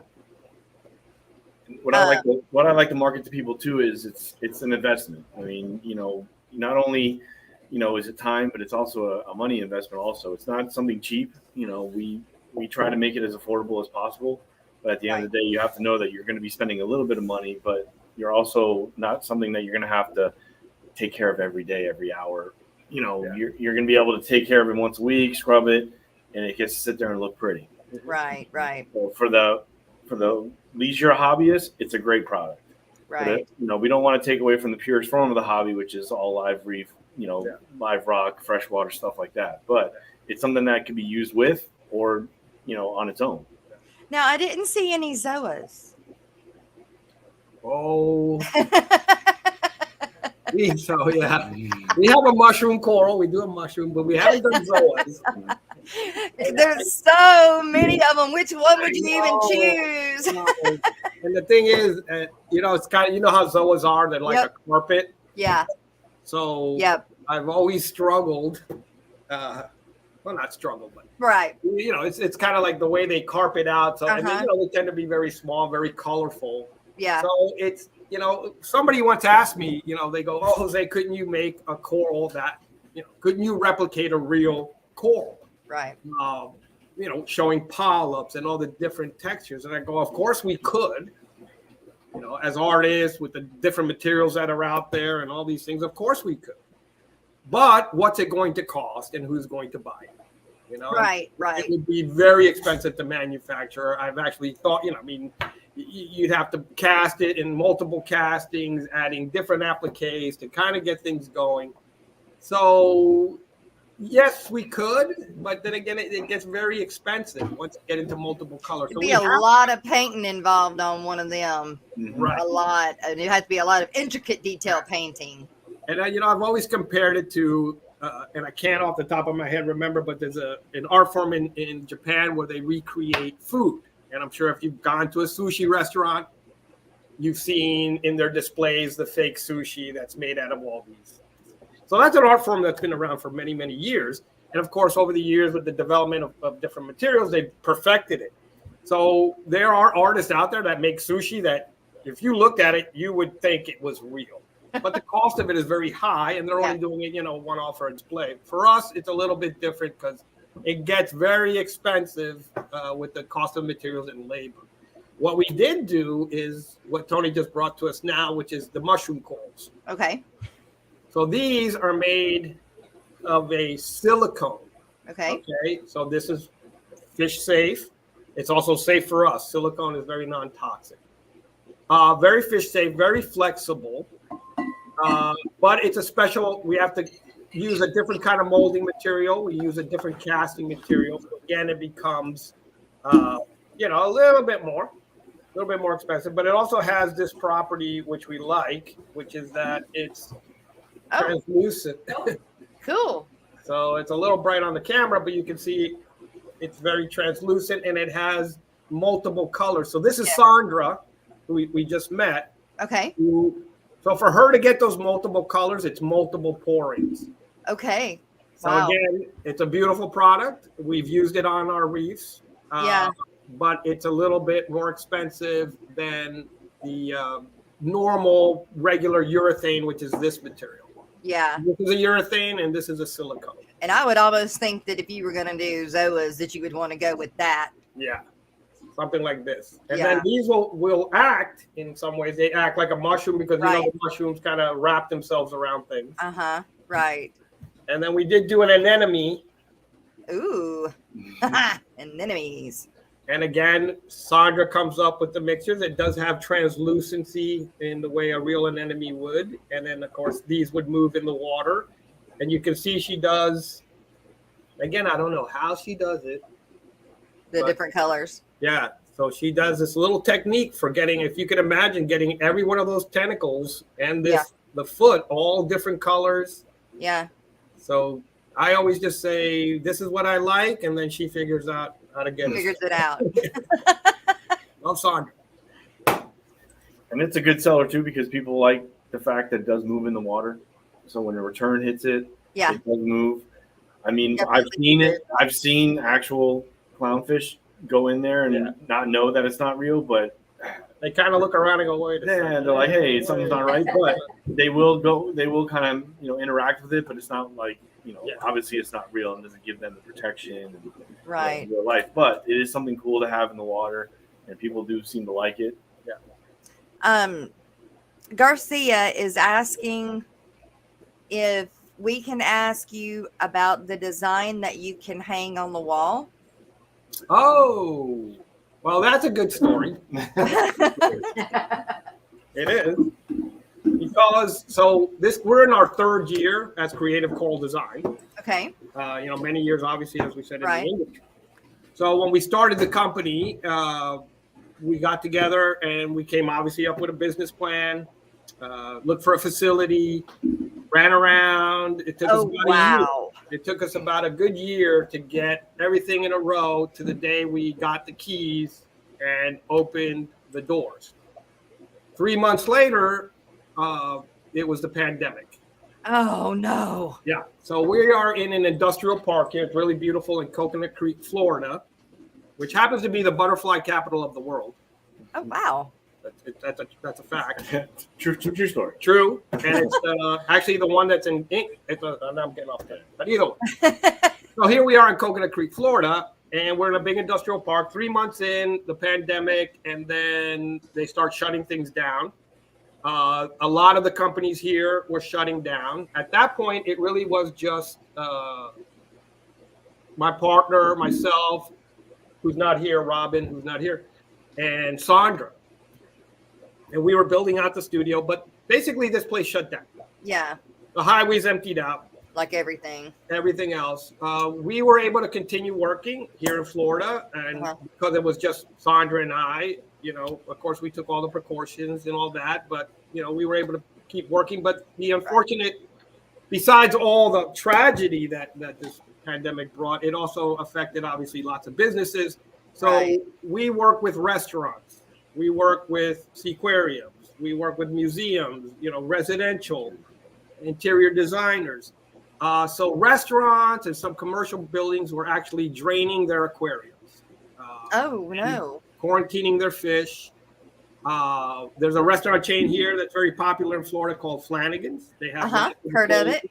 Yep, they have lots of aquariums in their restaurants. Yes. And we work with aquarium maintenance professionals that help maintain those tanks. And unfortunately, no clients, no money, no business. You have to start cutting your costs. Right. Maintaining an aquarium, we all know. I'm sure all your viewers know it is a commitment like any other pet. I mean, any pet you buy or take on that responsibility, there's a cost involved. So that was unfortunate in ways that, are worse than that. But as a business, it was difficult. So we had to take the products that we were making, meaning the molds that we had already created. Since when I called some aquariums and clients that I worked with in the past, the story was the same. Their budget is now geared towards new protocols, new infrastructure to deal with these new protocols, limited attendance, and then being closed altogether. So our pipeline of potential business basically got shut off. Right. But again, fortunately, we were able to continue working and developing our products and working. So what we did was we took our molds and we started creating marine themed art. That is cool. Artists. Sandra, very adaptive. Yeah. And so we took the same molds we had and we made wall hangings. Wow. So you can hang this on your wall. This one is sort of a monotone or gray. I like that which one. Which is nice, kind of fits in. The seagrass here that you see. That's what I like, the seagrass. Yeah, so this seagrass is hand sculpted. That took a minute. That took a while to figure that one out. And the girls were very patient with me because I needed to have, so it had to be just right. Yeah, this is not random, Right. That one going this way, that one. So the girls were very patient and understanding that we needed to have certain look to it. So we developed this. The one Tony's holding now is a big one. Ooh, it is a big one. Nice. And this one, Devin actually was the one that, so her and I built it and, laid it out and did the stuff. And then we worked together, but she did all the painting that you see. Now, is that made out of the same material? No, this is a rigid urethane. It's still a urethane, but it's rigid. Hardened. Yeah. So you wouldn't put this in water. You wouldn't put this in salt water. Right. You could put this outdoors, not in direct sunlight, but it could be outdoors. It would hold up to rain and moisture and all that. Like on somebody's patio, per se, that was under an awning or something. For a tiki hut. Yes. That's kind of where I was going. Yeah, exactly. Yeah. So again, it's all the same molds that we have. So we create this product. These pieces are all in our library of corals that we create. All the tube sponge. It's always weird. The tube sponge is there. So what we did was we started developing this product and started marketing. We did find some clients to work with. In fact, one of them we continue to work with. We use different elements of this product that we sell to them. And then we signed up for a home show. And we signed up 3 months before the show. Yes. So in 3 months, we built the booth, developed product, and attended the show and started marketing this towards home decor, architects, interior designers, and then just, home buyers. We did manage to sell a few. But then thankfully things started opening up. Flanagan's are back up and running, so you can go get chicken wings. If you come down to Florida, you go to Flanagan's, everybody's open. They're bringing aquariums back online, and they're actually building new aquariums.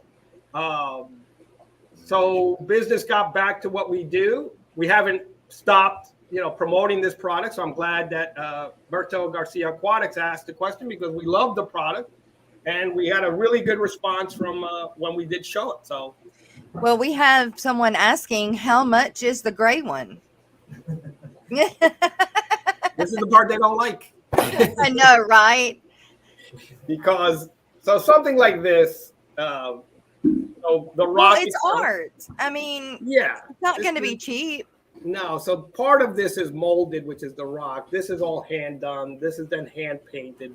Right. So I'm going to give a number, and don't anybody fall off or start throwing rocks at me. But so hey, it's your art, and it is art. That is what it's worth.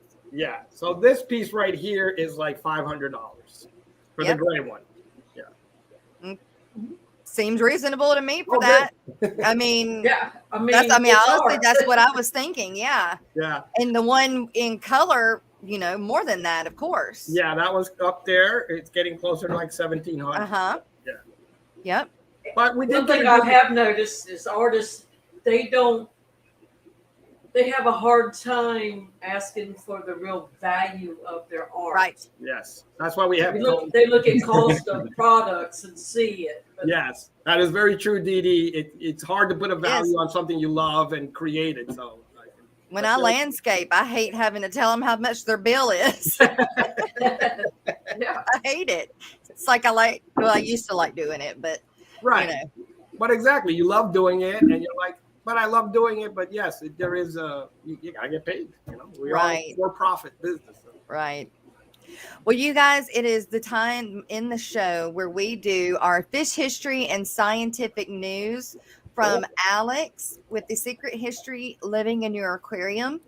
If you're not subscribed to him, please go do that. He is our, what would you call him? He's our science guru, history buff. I mean, if you got a historian. That's right. Our fishtorian. Fishtorian. Yep. Yeah. No stealing that.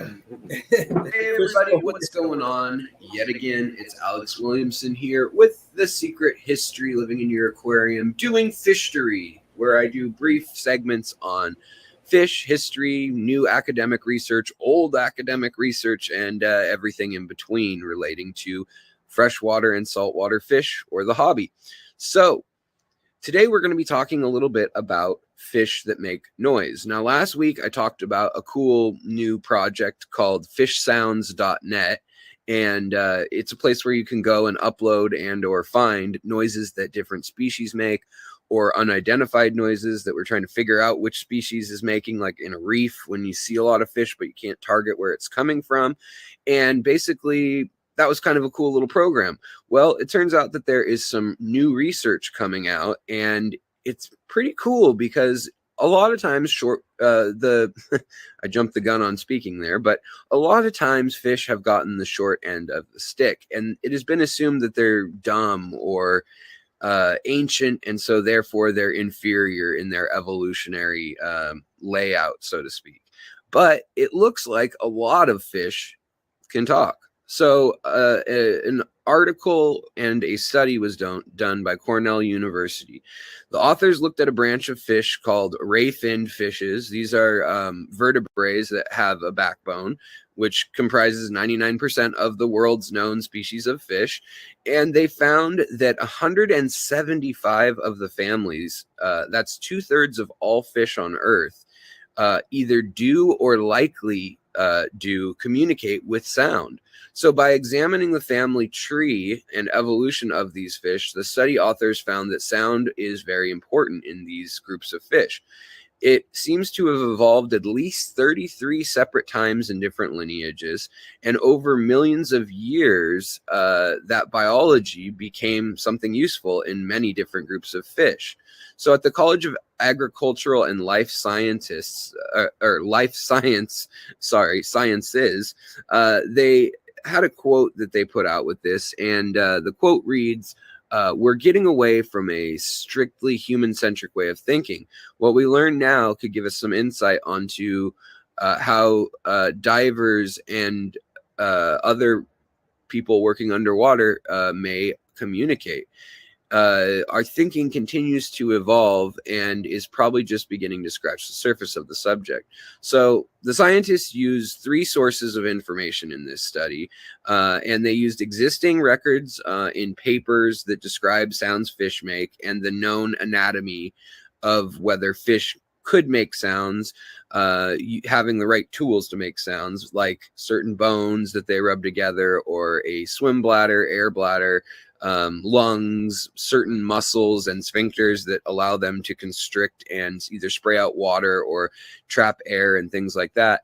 And then also they put new microphones in the water. And between all those things and examining the lineages between them, they found that 2/3 of fish probably do make sound. And sound communication is often overlooked, like within these fish, but they do make up more than half of the different species living in this world that are not insects or, other little critters. So of all the vertebrates, half of them are fish.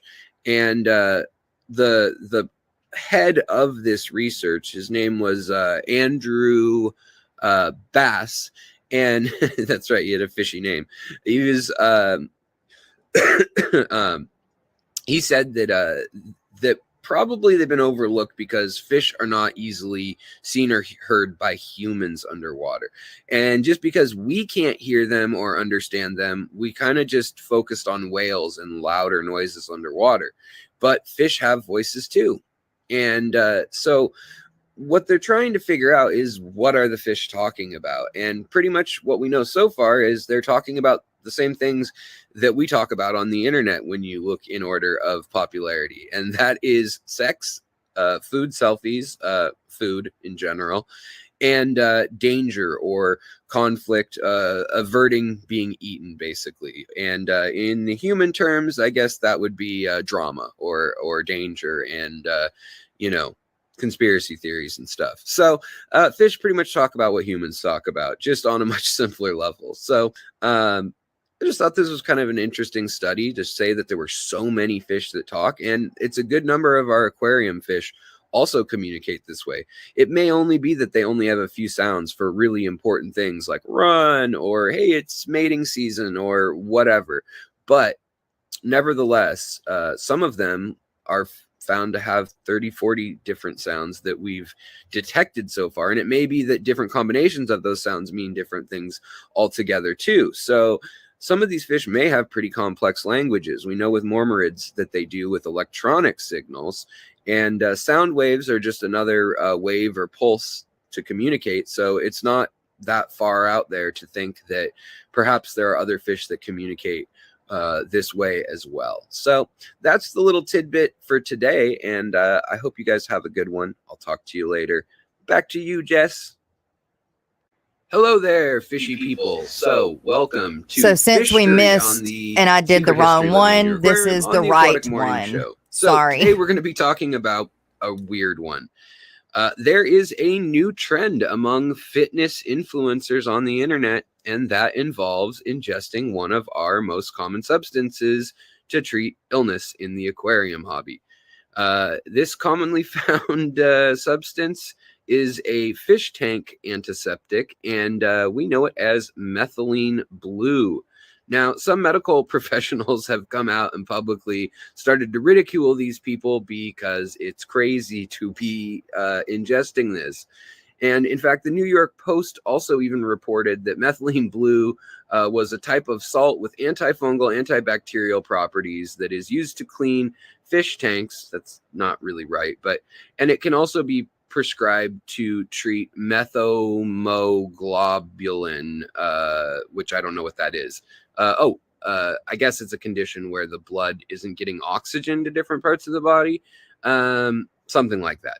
So the Post then goes on to talk about that somebody figured out that because they used to prescribe this to get oxygen to parts of the body for like divers with the bends or whatever, that they should be consuming methylene blue because it would get oxygen to parts of the body that normally don't get it, like into the brain where, guys, apparently you need more oxygen. Yeah, and yes, blood flow and oxygen are important to the brain, but increasing them, people have done some crazy things like trypaning, which is trepanation is when you drill a hole through your skull. It's one of the oldest medical practices known, but in the 1960s and 70s, there were health gurus and kind of hippie types, I guess, that thought that you should drill holes through your skull and just take that bone and throw it away so that your brain could breathe, and that would bring more blood flow to it. And it does turn out that that brings more blood flow to your head because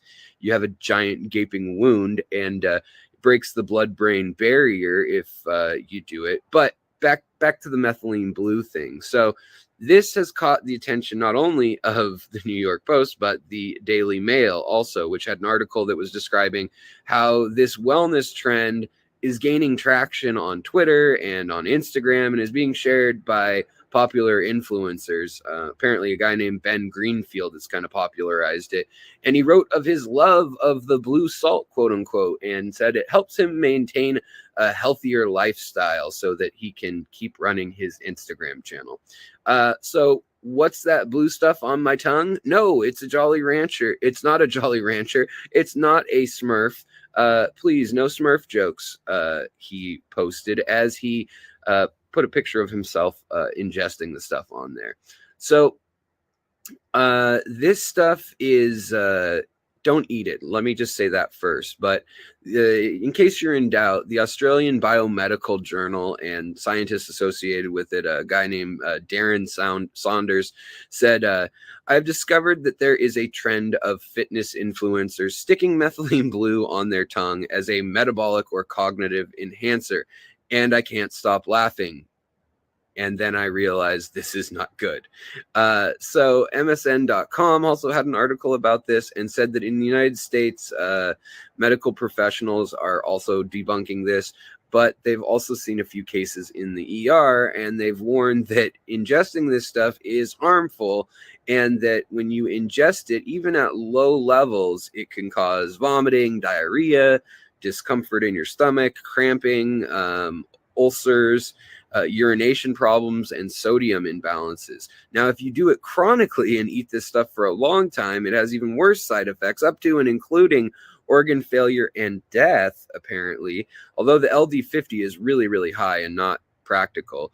But here are some of the other effects for your listening pleasure that high doses will give you. Consistent coughing, chest tightness, wheezing, feeling of anxiety, discomfort, drowsiness, dizziness, disorientation, vertigo, auditory and visual hallucinations, organ failure, muscle twitching and cramping, and it is also marked as a probable carcinogen by the European Union. So don't eat your methylene blue. But thought that was interesting because there was also a suggestion during the last 2 years of medical issues, we'll call it, that somebody suggested using a product that was found in koi pond products to cure the Rona. And yeah, that didn't really pan out either. So please just don't randomly eat and try your fish medicines and fish tank cleaning and anti-infectant and antifungal stuff. It's gnarly. Don't eat it. All right. It's been Alex with The Secret History, living in your aquarium, doing fishery on the Aquatic Morning Show. Back to you guys at the Aquatic Morning Show. Hello.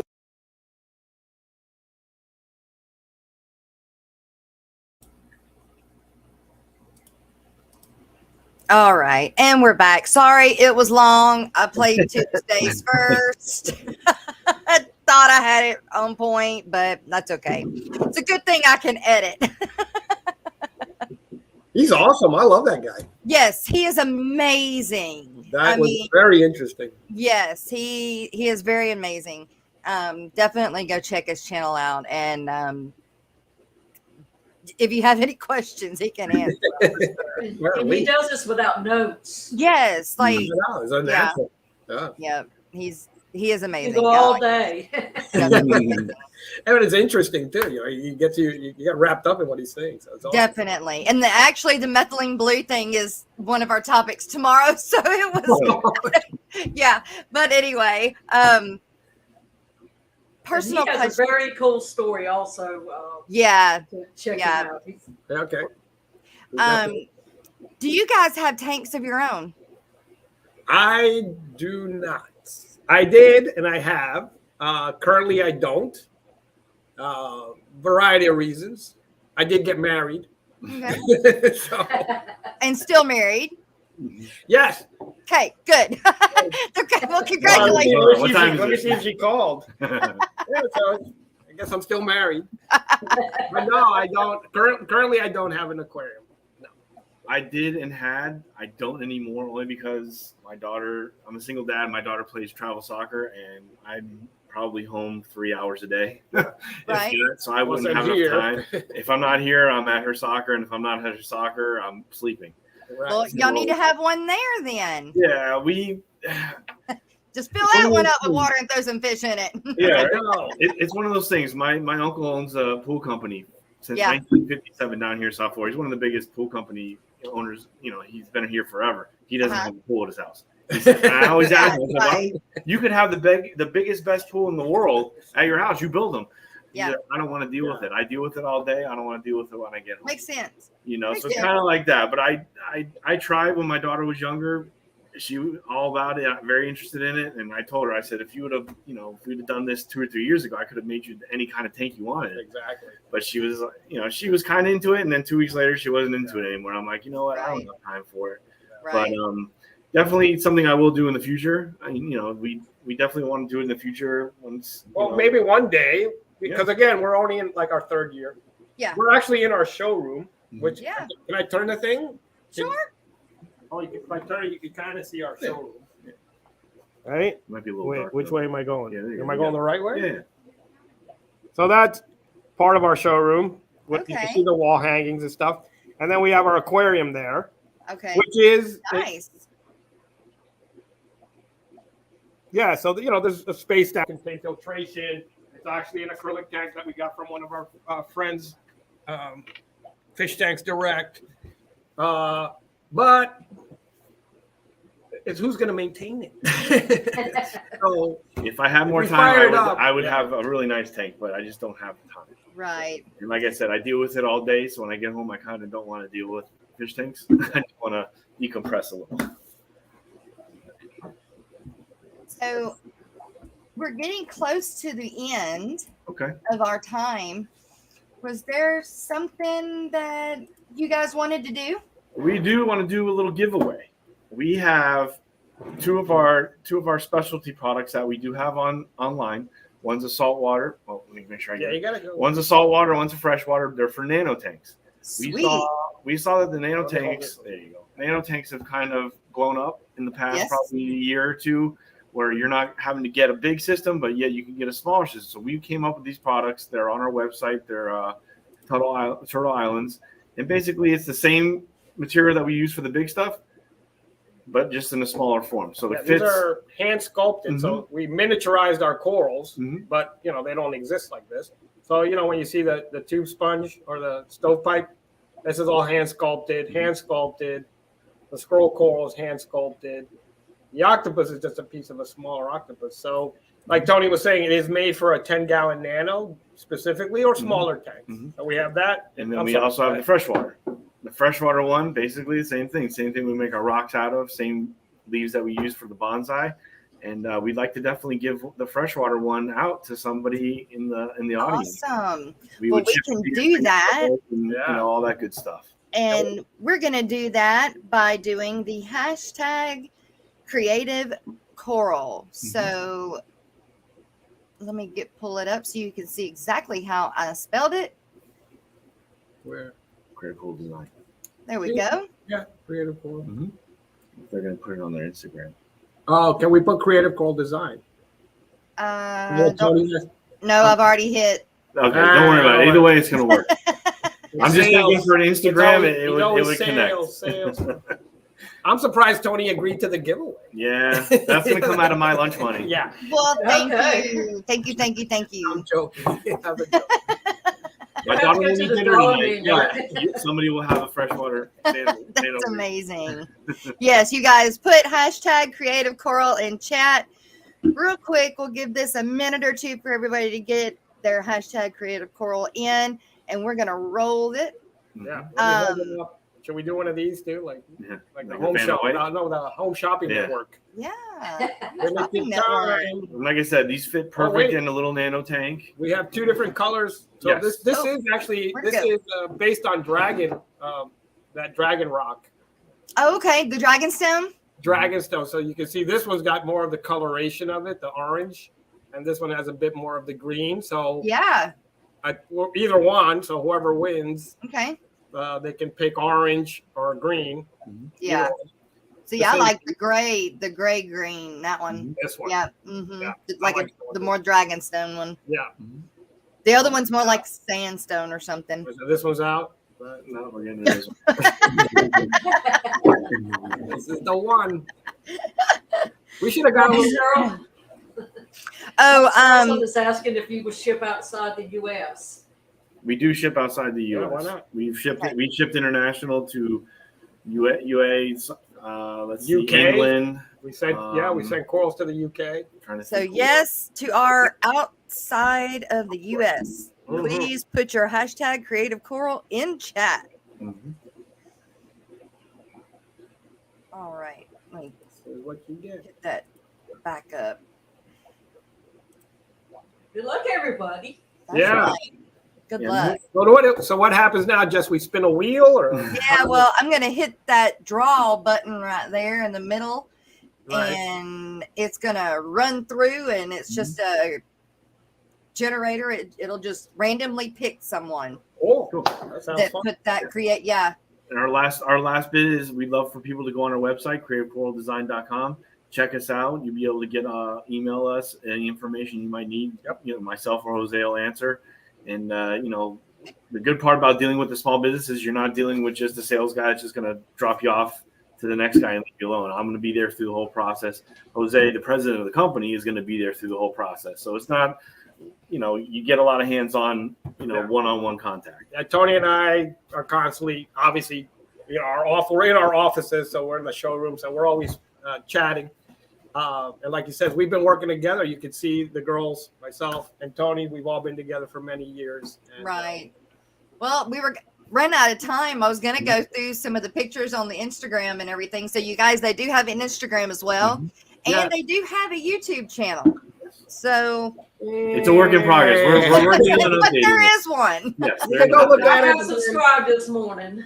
Okay, thank you, Dee. It's being updated and Yeah. worked on as we speak. But we recommend the Aquatic Morning Show if you Yes. want to be entertained Yes. and informed. You might want to go to Jess's channel first. Yes. Okay? And then visit us when you're bored.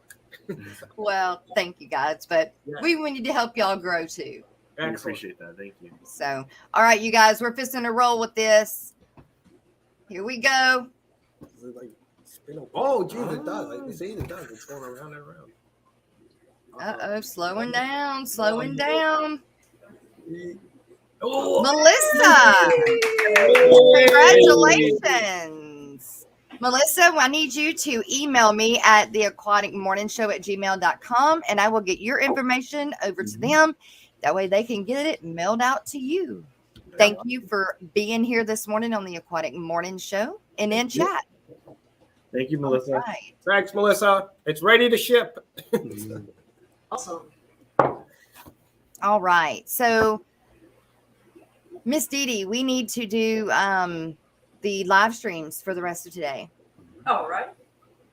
Just a second.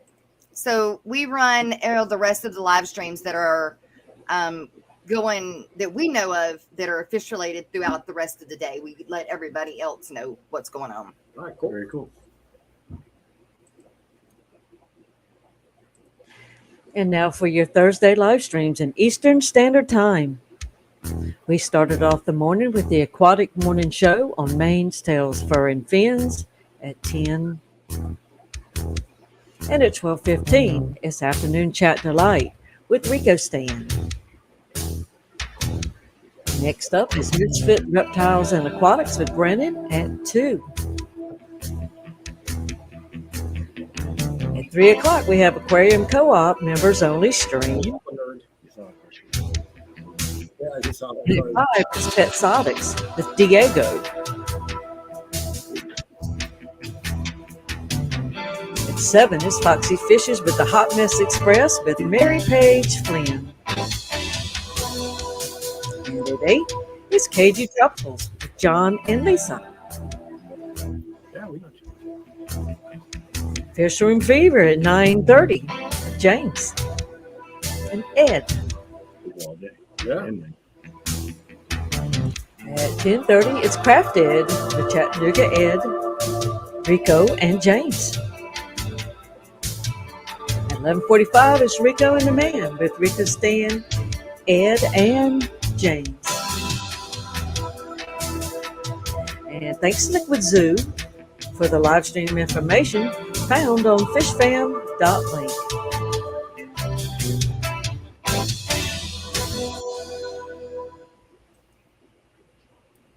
And thank you, Miss Dee Dee, for doing that rundown for us. You're welcome. All right, you guys. I believe we had another super chat come through, and I didn't catch it, but Patrick Hardy, you gave some more super chats, and we do thank you so much. You so don't have to do that, but thank you, thank you, thank you.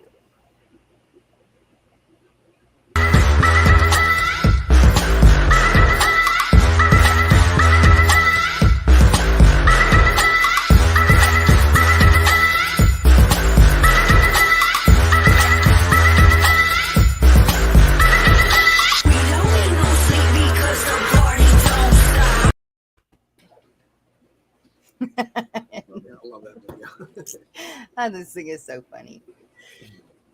But thank you, Patrick, so much for that. Well, you guys, we have come to the end and actually over the 2-hour mark. We want to thank you guys so much for letting us bug you and getting you to come and spend 2 hours on the Aquatic Morning Show with us. We hope that you pass this around, please. Yes. And we'll do our best to bring people to you if you do the same. Try to get people to come see us. Yes.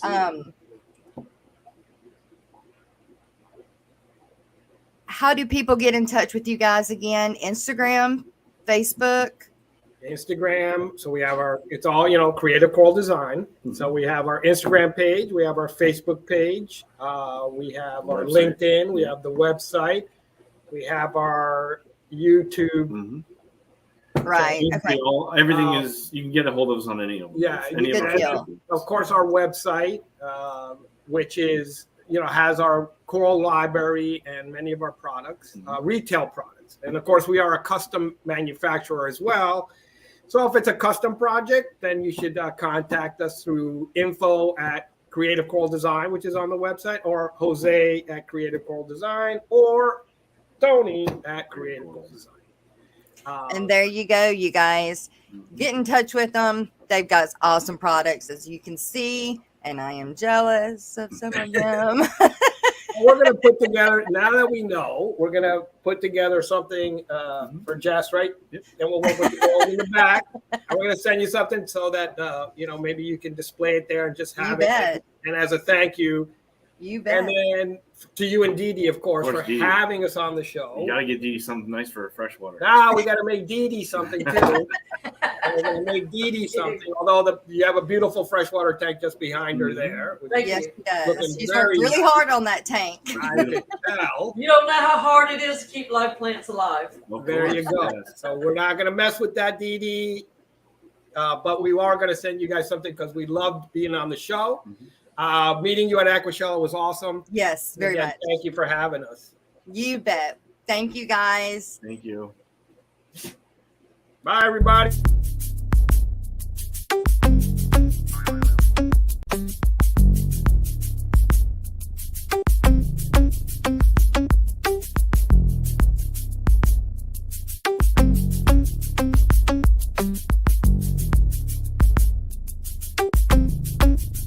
It's a live ever mosh pit.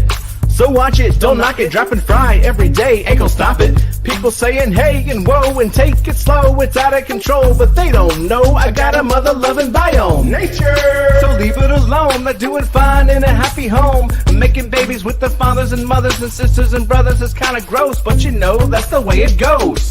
Now I'm in the midst of a colony blitz. It all started with a batch of fry. The mama died, but the baby survived and grew up and thrived. Then the guppies kicked the breeding into overdrive. What was accidental and incremental blew up into an exponential and totally mental experimental hit. And the fish police threw a fit. I guess they just couldn't handle my live bearer mosh pit. Best not front on me about this colony, 'cause you can't spell guppy without that one and only G.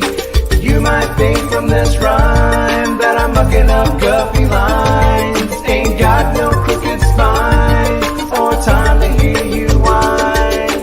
Duck the fish police. I'm making hybrids I desire to acquire and combine entire lines designed to inspire and surprise and advertise the rise of my monkey fighting live bearer empire. You looking all distraught, you think it's overstocked, but you got no shot to sway me, you're an afterthought. Yeah, I got guppies getting blitzed on duckweed. Had enough of these, well they don't stop and neither do we. You might call it a challenge, it's a foot per gallon. Your rationale is sound, but it's a little unfounded, 'cause I'm gonna be crowned as the best flippin' mud guppy breeder around. On this earth, then my mutts, I assert, are gonna make you a convert to a chaotic tank that doesn't take much effort or the hand of an expert. Look, all I did was rap and 5 guppies just gave birth. Best not front on me about this colony, 'cause you can't spell guppy without that one and only G. You might think from this rhyme that I'm mucking up guppy lines. Ain't got no crooked spines or time to hear you whine, 'cause you best not front on me about this colony, 'cause you can't spell guppy without that one and only G. If you wanna do like I do, fertilize the plants with fish food. Don't fret about being overrun, just chill and have some fun. I got the new genetics for the color theoretics, a different aesthetic. It's cosmetic and frenetic. If you don't get it, I do. I got a vision, it's eidetic. And your derision, well, it's really quite pathetic. Uh-oh. Now you see a bunch of platties, they're looking fatty. You think it's fatty, and the plants are overgrown, getting kinda ratty. It's alright, little laddie. Just look me in the eye and tell me who's your daddy. Best not front on me about this colony, 'cause you can't spell guppy without that one and only G. You might think from this rhyme that I'm mucking up guppy lines. Ain't got no crooked spines or time to hear you whine, 'cause you best not front on me about this colony, 'cause you can't spell guppy without that one and only G. If you wanna do like I do, fertilize the plants with fish food. Don't fret about being overrun, just chill and have some fun. Yeah. You think I give a fudge about some algae? What, you afraid of shiznit getting too natural up in this biznatch? Good sir, dispose of your TDS meter, for it measures organic and inorganic solids, and it's more beneficial to learn the chemistry of your water. Thank you very much. If you wanna do like I do, fertilize the plants with fish food. Don't fret about being overrun, just chill and have some fun.